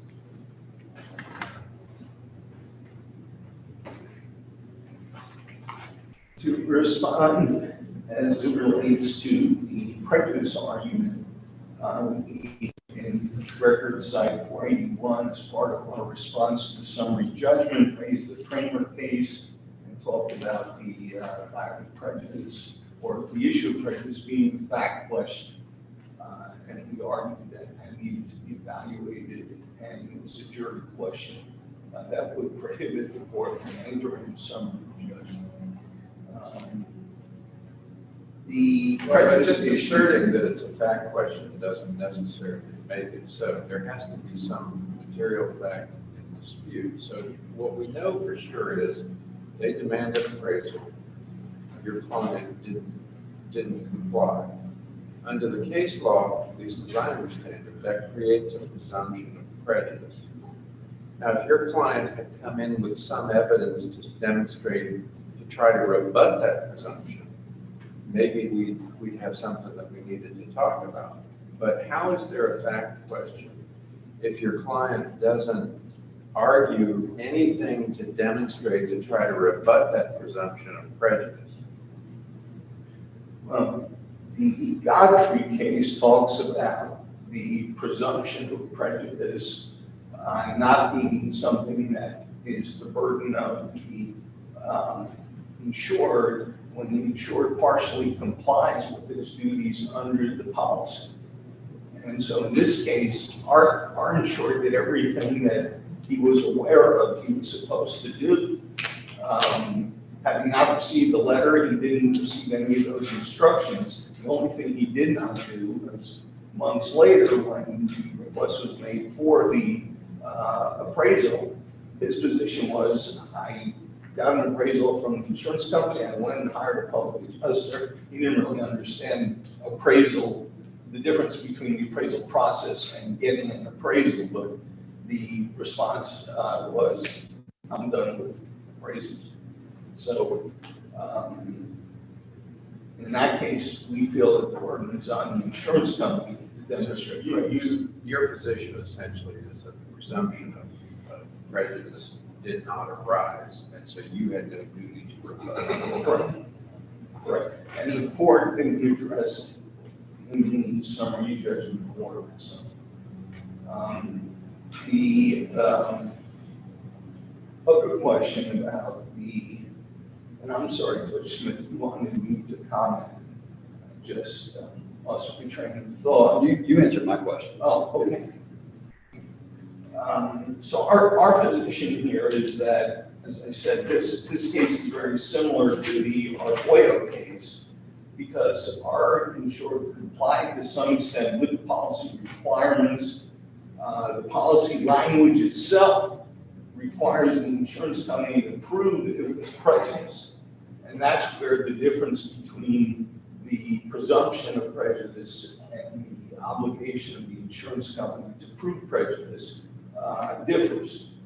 And the material fact issues that were present in Arguello are similar to the issues in this case as to compliance and prejudice. Let me just ask a question. Did you just say that the policy here requires the insurance company to prove prejudice? The language says, it says we have no duty to provide coverage under this policy if the failure to comply with the following duties is prejudicial to us. It's the same language that's in the Arguello case, section C, duties after loss. Thank you. And so we would ask this court to reverse the judgment. Thank you, counsel.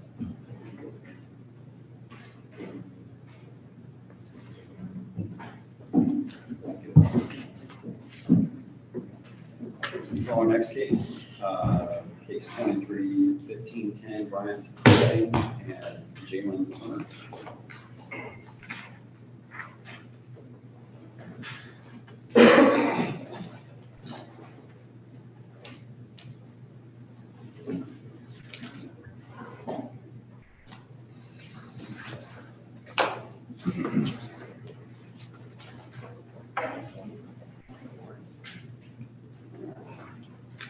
You may proceed. Good morning, Your Honors. Philip Arroyo on behalf of the appellant in this case, Mr. Brian Cohen. It is the appellant's position, Your Honors, that the lower court in this case erred and that during the injunction hearing held, insufficient evidence was presented to warrant or justify the entry of the injunction. As we all know, a person commits the act of stalking by willfully, maliciously, and repeatedly following, harassing, or cyber-stalking the person. Now, the crux of our argument on the appellant side is specifically to the harassment problem. And we know that harassment is defined as engaging in a course of conduct directed at a specific person, which number one, causes substantial emotional distress to that person, and number two, serves no legitimate purpose. It is the appellant's position, Your Honor, that the petitioner's attempt to reach the injunction is flawed in that it does not comply with the two subprongs of the harassment definition. Specifically, there was never any substantial emotional distress displayed by the petitioner. Let me ask you this, counsel.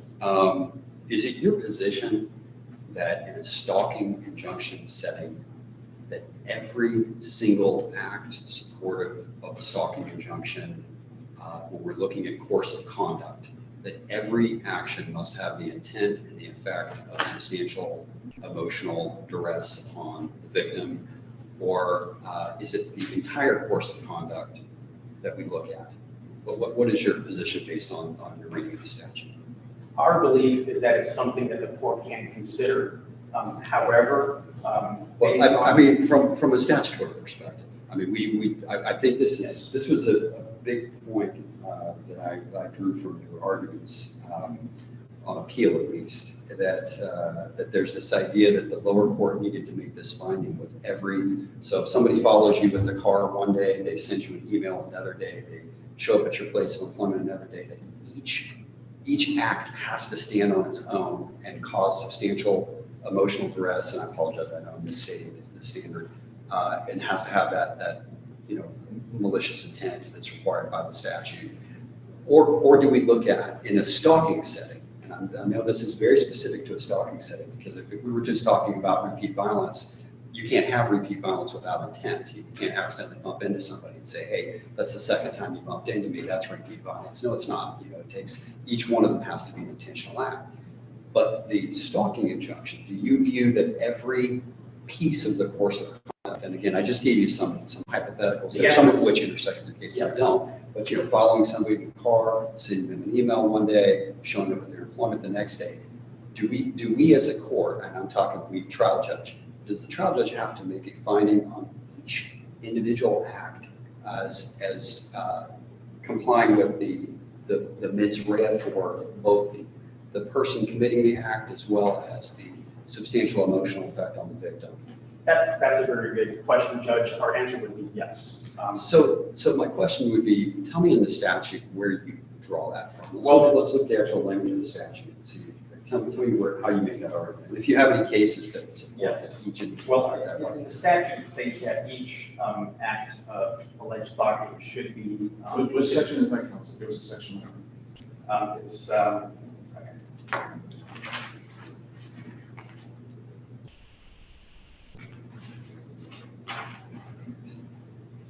Sorry. I'm going to give you a couple of extra minutes, Mr. Turner. I realize I didn't get started with that. My apologies. I cannot find the exact subsection, Your Honor, but. I'm looking at the definition of harass. I think this is 7840481 and sub 1 sub A. And it says harass means to engage in a course of conduct directed at a specific person which causes substantial emotional distress to that person and serve no legitimate purpose. So that seems to be telling me that it's the overall course of conduct that's got to cause substantial emotional distress rather than any particular incident. Because unless I'm missing something, the statute says course of conduct, not each event. Correct. However, substantial competent evidence must be presented at the trial level on each and every one of those acts. And Correct, that they occurred. Correct. Okay, but the emotional distress, unless you point me to some other part of the statute, I'm not an expert on stalking. It's not a rhetorical question. If I'm wrong, please tell me. Unless, yes, you need competent substantial evidence as to each event in the course of conduct, but the emotional distress can come from the overall course of conduct rather than each specific incident. At least that's what harass means, to engage in a course of conduct. Well, Which causes substantial emotional distress. yes, the appellant's position, Your Honor, is that there was a course of conduct. There were various alleged incidents. The appellant's crux of her argument is that none of them rose to the level of stalking because a reasonable person would not suffer substantial emotional distress. So that none of them is very does a lot of work in that sense, right? Because none of them implies that each of them would have to, or at least one, right? And what I'm saying is, this goes to Judge Smith's question, that does not seem to have any support in the language of the statute. The statute says the course of conduct must cause substantial emotional distress. So that would tell me, unless I'm missing something, if there's some other part of the statute pointed out, that even if none of them would cause substantial emotional distress, if collectively they would, that can support an injunction. Our position would be no. And we have some case law that we've cited, all three cases from the 50s. Yeah, tell me the cases, counsel, I want to know specifically which If you ones. look at, first of all, we have Slack v. King. And all of this was a domestic violence stalking case. The court concluding that nothing in the record demonstrated any basis for finding that a reasonable person would suffer substantial emotional distress. But it's important in that case. Yeah, but did they say each individual act must meet the definition, must cause substantial emotional distress standing on its own? It does not, Your Honor. However, what's very glaring in that case, and I think that may be applicable to our facts in this case, is that in this case, there was actually a situation where plaintiff testified that Slack left a voice message stating that if he didn't stay away from his wife, he was going to make an arrangement, which could be interpreted as somewhat violent. And notwithstanding that, the court ruled that that still wasn't enough to put somebody. Counsel, that doesn't speak to that. I think you're picking up on a trend that we're interested in this antecedent legal issue, right? I don't think the 6th DCA has any prior cases on the stalking statute, which would be our first one that I'm aware of. We're not bound by any of the DCAs. We want to correctly interpret the statute. Correct. Unless there's a Florida Supreme Court case that tells us what to do, we want to look at the statutory language and get it right. So I'm looking at the language, and it says to engage in a course of conduct directed at a specific person, which causes substantial emotional distress. So when Judge Smith brought that up, instead of answering that question, you said, well, look at this other case where there was egregious conduct they didn't find to be sufficient. I want you to answer the questions. Is there a statutory language that says it has to be each individual event? And if not, is there a case that says that any individual event has to cause great emotional distress? Answer that question, not a different question. The answer is no, not to my knowledge. So there's no case that's ever said that? Not to my knowledge. Okay, so we'd be the first one? That's my understanding under the 6th DCA. Okay. No, but is there any DCA that has ever said that? Not to my knowledge, Your Honor. Okay, so there's no DCA that's ever said it's individual that causes emotional distress? Well, other than the requirement that each incident should be. Have occurred. Substantial, competent evidence. Correct, that they occurred. Correct. Correct. But there's no DCA in the state, no appellate court or Supreme Court of DCA that has held that any individual event must cause substantial emotional distress. So we would be the first to make that holding if we made it. That is correct. Okay, so since you're asking us to break new ground and make a holding no other court has ever made before, and there's a statutory framework we're in, we've got to go language statute.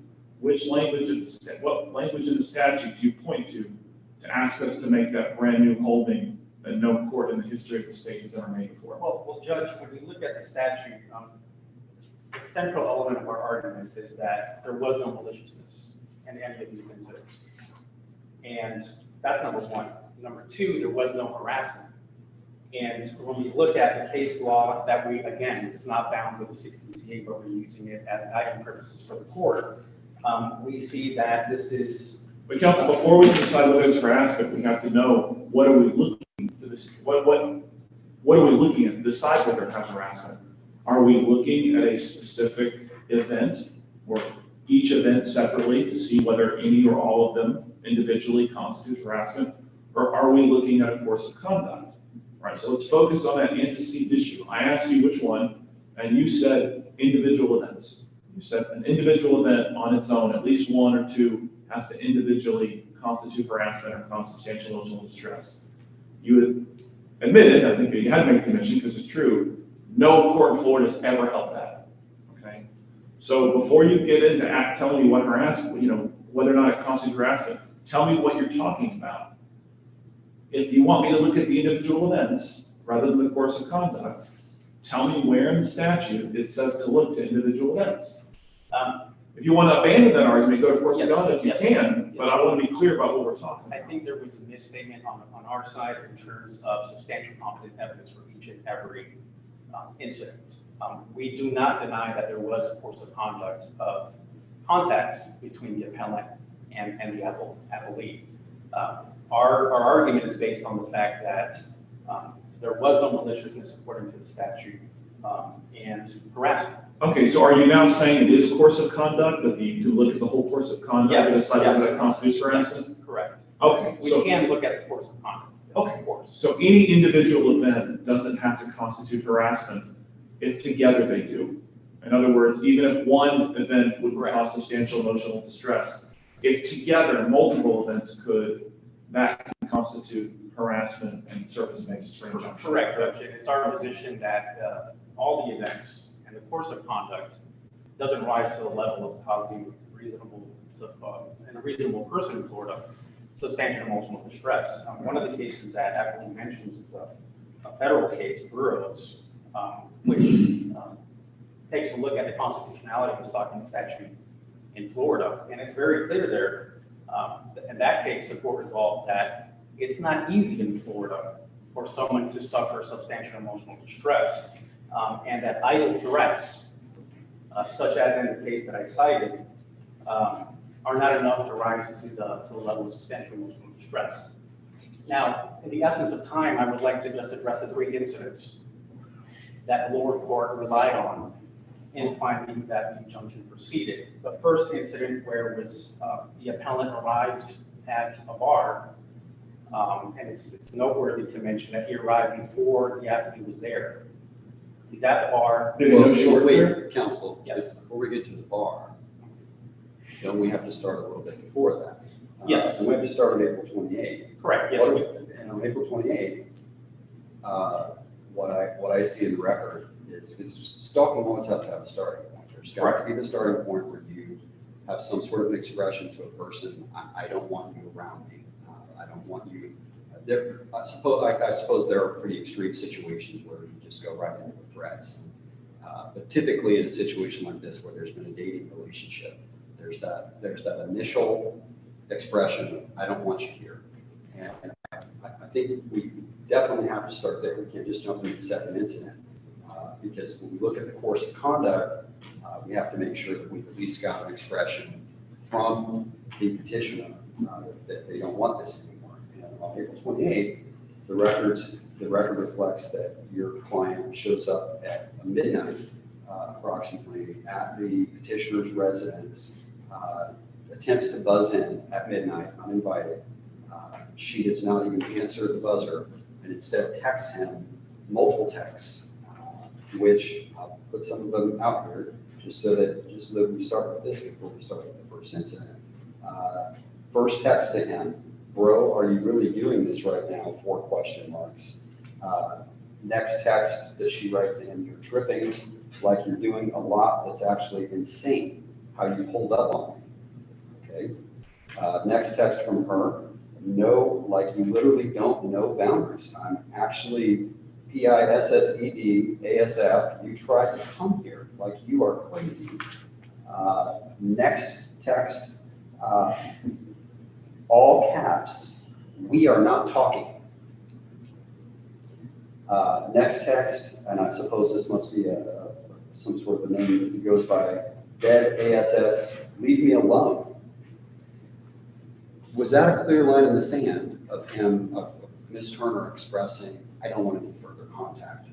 Yes. Okay, so I think it's important to start with that. Yes. And then I'm gonna release the reins to you, although you may jump in and ask me about the specific incidents, but let's go to what you're calling the first incident. But I think it's very important that there has to first be an expression by a petitioner saying, I don't want any more contact. But go ahead, counsel. Yes, and my apologies, I was just That's trying to fine. save time in terms of the specific incidents that the report found that there was an act of stalking. But yes, you are correct, Judge. The first incident was April 28th. You arrived at her apartment, buzzed downstairs. There was literally no verbal communication. From the record, we can see that the interaction lasted, if you can call it an interaction, 2 minutes, less than 2 minutes. He leaves after an exchange of texts. The lower court found that that didn't rise to the level of stalking. The second incident after that was 4 days later, where the appellant sent appellee flowers. Appellee, according to the record, during the hearing, testified that she thanked him, said it was a nice gesture. However, she asked him to stop contacting him. The lower tribunal found that that didn't rise to the level of stalking. But it showed two requests to cut off contact, right? Correct. 2 requests to cut off contact. The lower tribunal found that those 2 incidents didn't rise to the level of stalking. That same evening is the bar incident. Okay, but before we get to the bar incident, Yes. let's talk about this correspondence by text message.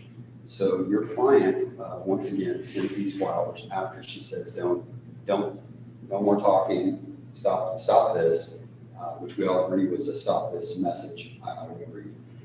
And then on May 2nd, she sends him text messages thanking him for the flowers, which I can't necessarily fault her for that. But then she makes statements to the effect of, you still aren't listening to me. And she says, once again, as Judge Mize pointed out, I'm done. But what concerns me is what your client said. You at work, question mark? And then you're proceeding with your next incident, which occurs at her place of employment, where he just shows up, a place that he's never gone to before. He just shows up there, and and we're supposed to conclude that's accidental, coincidental, even though just that day he had texted her, are you at work? This, according to your position, is it's a total coincidence. Orlando's a big place, but my goodness, it's just an accident. He just happened to show up at work while she was at work. No, Judge. We acknowledge that he did arrive to the bar.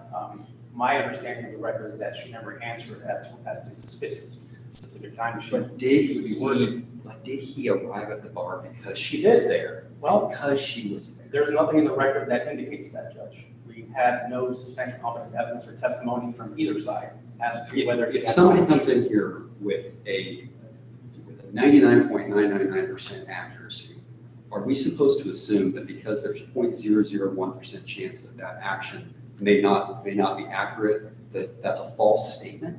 It is undisputed he knew she worked there, right? Correct. Okay, so he went to work, he knew she worked, even if he didn't know she was working at that moment. Correct. And he stayed there until she showed up. Yes, we can agree to that. How is that not following her? How can we not, looking at the facts in the light most favorable, looking at the substantial competent evidence here, how is that not evidence of one act of following? That he shows up at her employment for the first time ever, after asking her, are you at work? And he stays there, waits for her, and then has contact. We're not arguing that it's coincidental. We are arguing, actually, we believe that this actually strengthens our argument, the fact that he had never been there before. Because had he been there before, he would know the exact time she would be in. But he knew she worked worked there, of course. But he didn't know the exact time she would be working. What does that matter? She even mentioned that she worked the night. The fact that he's willing to go there and just hang out until she comes in, that seems to make it worse to me, not better. Well, Judge, He went there not knowing if he'd have to wait 10 minutes or 10 but hours. the issue is sitting at a bar, asking for a beer, does that cause substantial emotional distress? But- It does not. but It counsel- doesn't. Well, that counsel, that's what we talked about Correct. to you initially was, are we looking at a course of conduct? Or are we looking at individual actions, each of which must support? And I think we all came to the agreement based on the language of the statute and no controlling Supreme Court case law. We have to look at the course of conduct. We do. So. So the question is not whether showing up at her work would constitute harassment. The question is showing up at her work after she's repeatedly said, I don't want to talk to you anymore, leave me alone. She said it in writing multiple times, stop, I'm done, you're not getting the message. And then he shows up to her work. And we have case law in our great state, the Ravage case, which indicates, in that case, it resolved that even when somebody asks, in this case, the appellant not to contact them anymore, that alone is not enough to find an act of stalking. What is a There's single incident of somebody showing up afterward? Is that what you're talking about? Correct, in regards to Ravage. Well, we're not even on to the multiple additional instances count three. But I will say, you're into your rebuttal time. Yes. We reserve the rest of Okay. our rebuttal. And then we'll let you know. Thank you. Mr.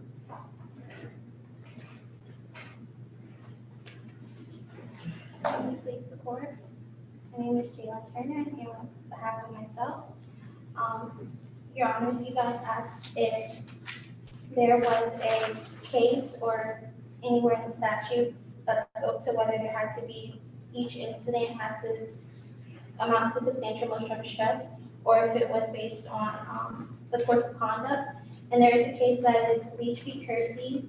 It was cited by the first PCA, and in that case, they stated that substantial emotional distress is an objective standard determined by considering the totality of the circumstances. And when it came to the court finding that the appellant showing up to my place of work to be an act of harassment, they were looking at the fact that just 4 days earlier, he showed up to my apartment and tried to buzz in after me telling him I didn't want him there.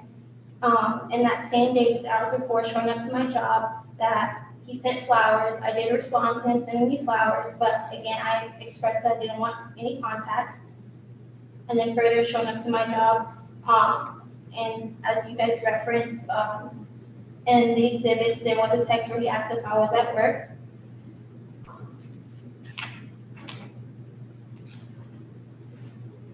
In addition, the court, in denying the respondent's motion for rehearing, the court concluded that the appellant showing up to the appellee's place of work to be an intentional act because the appellant did not provide testimony indicating he was indicating that he had gone to my place of work previously. Also, Your Honor, the appellant cash apping the appellee, that was found to be an act of harassment because it was undisputed that I had unequivocally stated that I did not want any contact with the appellant.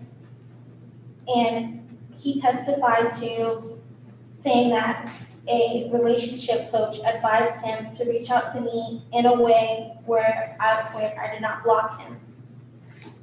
So he cashed out me the first day, August 10th, with the word Turks, and August 15th, again saying that you just really hurt me, that's not okay. And the court found that that was an act of harassment because I unequivocally stated that I did not want any contact with him.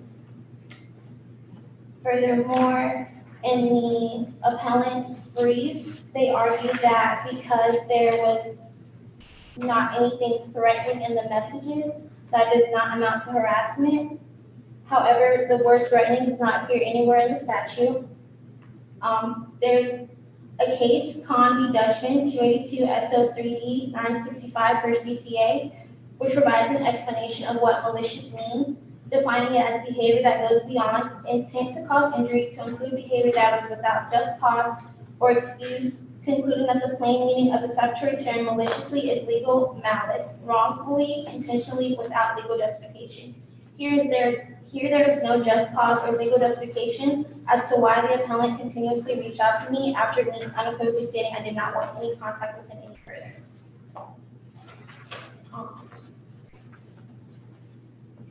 In the appellant's brief, he also goes into the fact that there was a period of 40 days where the appellant did not contact me.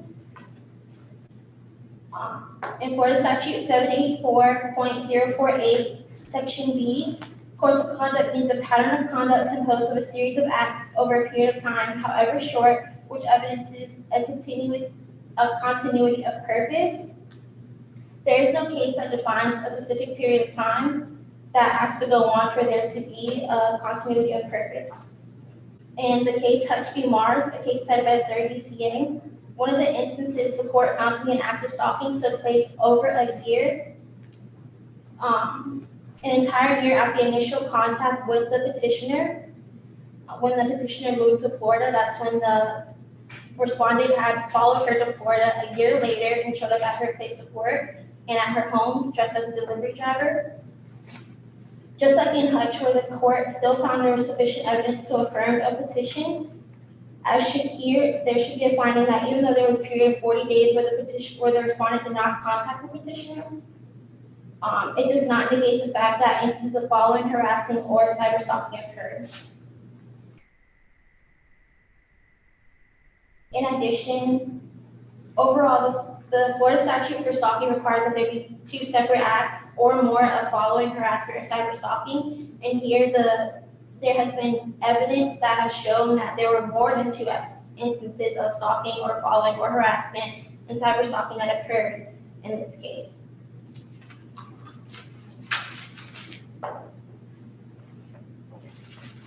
And if your honors have no further questions. Thank you. Thank you.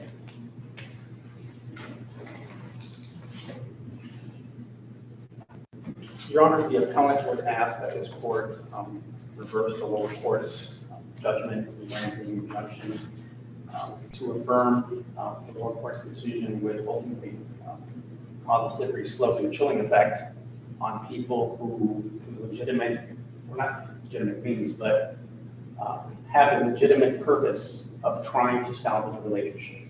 And we believe that that could be a slippery slope.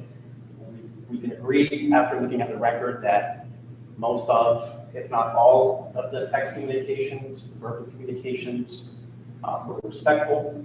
Were not Isn't that hostile. what that kind of what harassment is, when somebody says, I don't want to salvage this, the other person has to respect that? Like, you could say that for anything. You could say, well, hey, she kept telling me that I wanted to salvage it.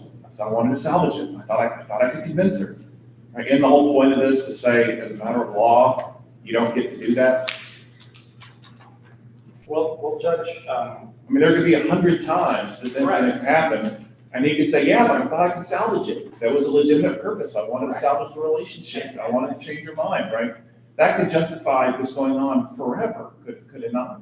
It could. However, Ravitch is very clear, Your Honor. Case law in our great state that states that even continued attempts to establish contact where there is no maliciousness, there is no substantial emotional distress, does not rise to the level of stalking. And our chief case in our brief was Lazarenko, which I believe is pretty close to being on point. This was a case where the appellant, again, through multiple attempts, tried to establish contact to salvage the relationship.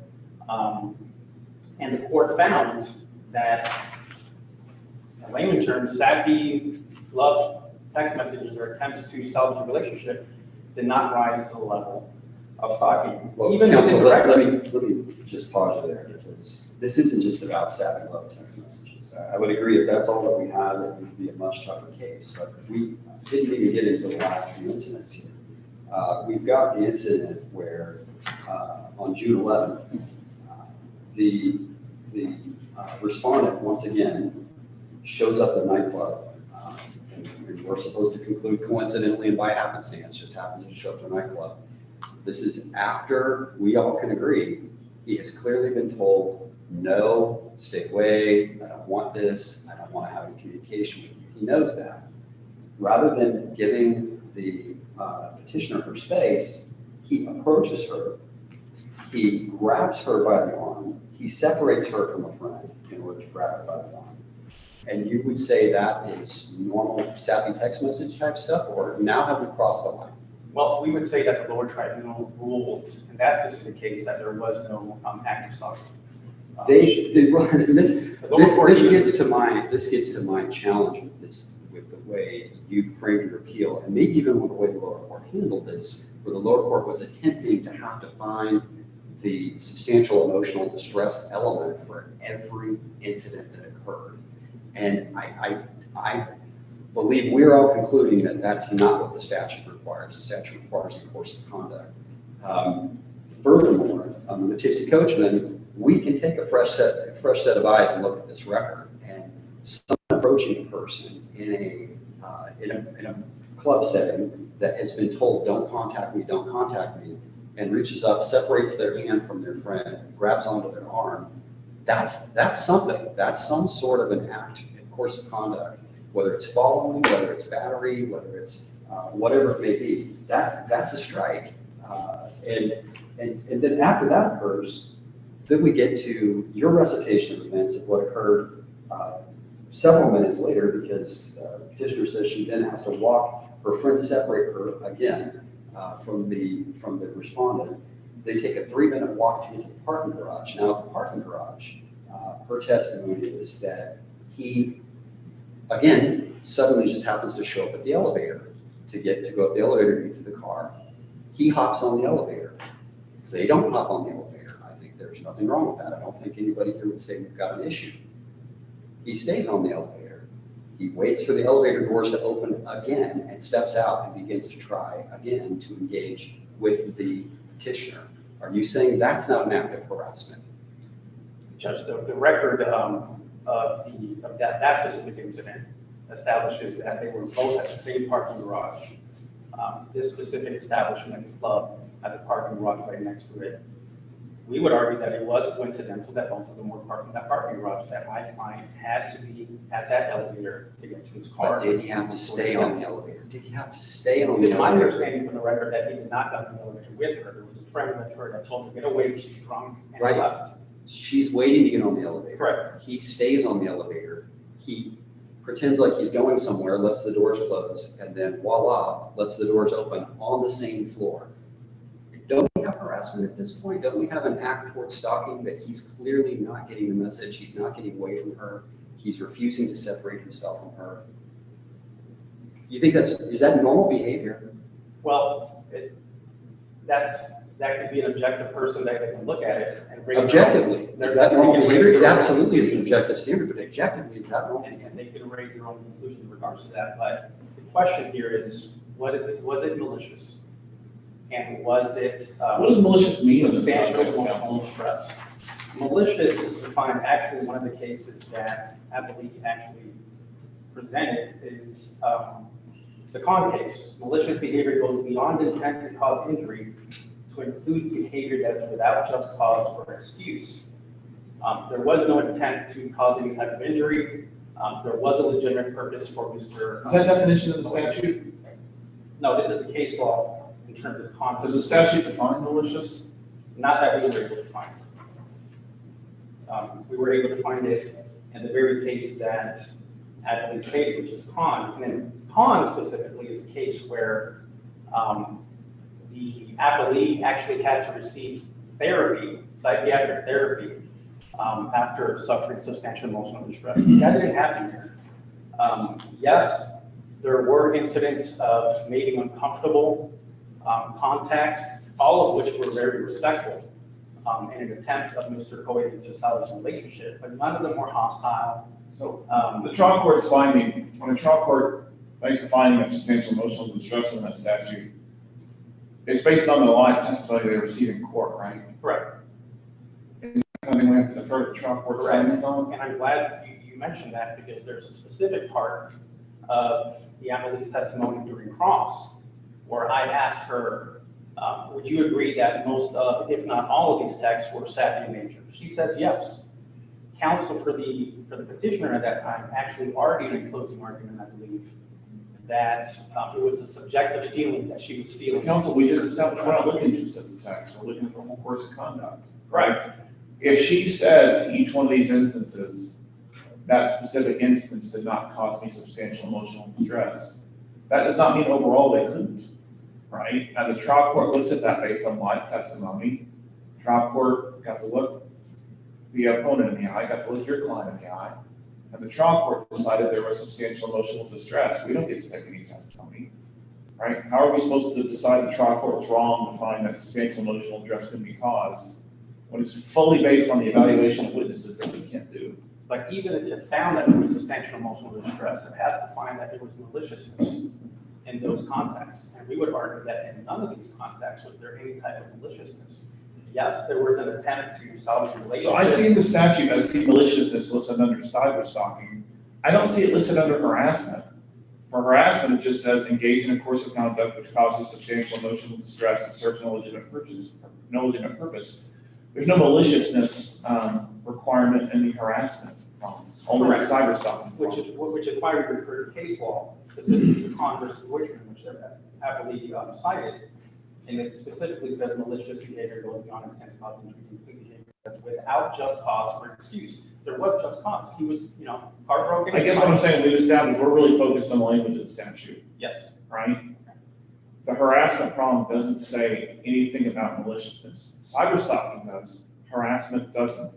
The statute contains no requirement for harassment that the behavior be malicious, does it? I did not see that in the statute, Judge, which is why, again, I want to refer to case law to see if there's any shedding of light in that respect. If another DCA said harassment required malicious, that would be something they injected into it. It's not, you're looking at the statute. Do you see it there? I did not, Judge. Okay. Focus So would that mean if another DCA said it required maliciousness, that they added that onto the statute? I'm sorry? If another DCA said that conduct to constitute harassment had to be malicious, wouldn't they have added that onto the statute? Possibly, Your Honor, Okay. but based on the two prongs that are necessary, substantial emotional distress by a reasonable person, we would argue that there was no substantial emotional distress and there was a legitimate purpose. Well, Counselor, let me just say, I would disagree, and this is broadcast and recorded for the public. I would disagree with the idea that if someone specifically tells another person that they don't want any further contact, that is not, there's no case in Florida that gives that person that's been clearly told to stop, don't contact me, don't contact me. There's nothing in Florida case law that gives that person the right to continue to pour on contact. There's nothing that does that, because eventually, counsel, it does become stalking.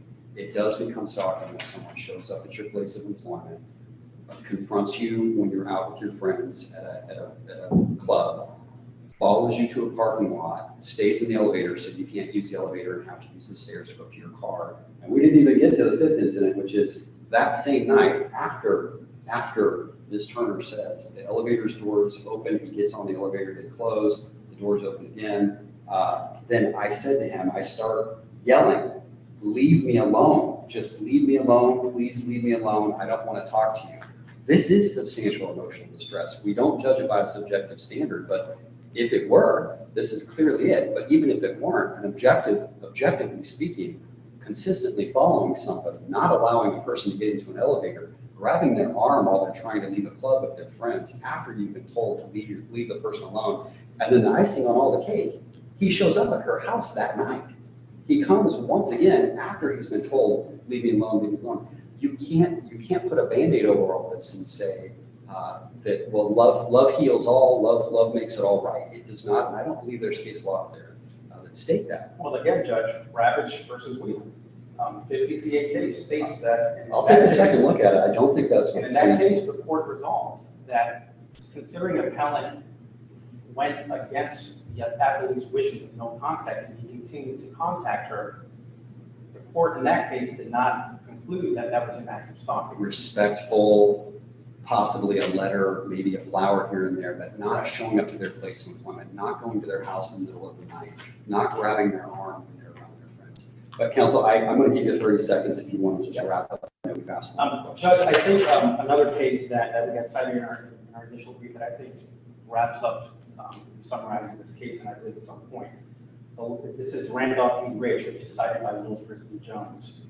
The law requires more than general relationship problems and uncivil behavior to support the issuance of an injunction. Counsel, Was it to have a uncivil? relationship problems means there was a relationship. There was a relationship. Okay, did there continue to be a relationship after she said, I don't want to talk to you anymore? No, Okay, so there wasn't a relationship when these things happened, weren't there?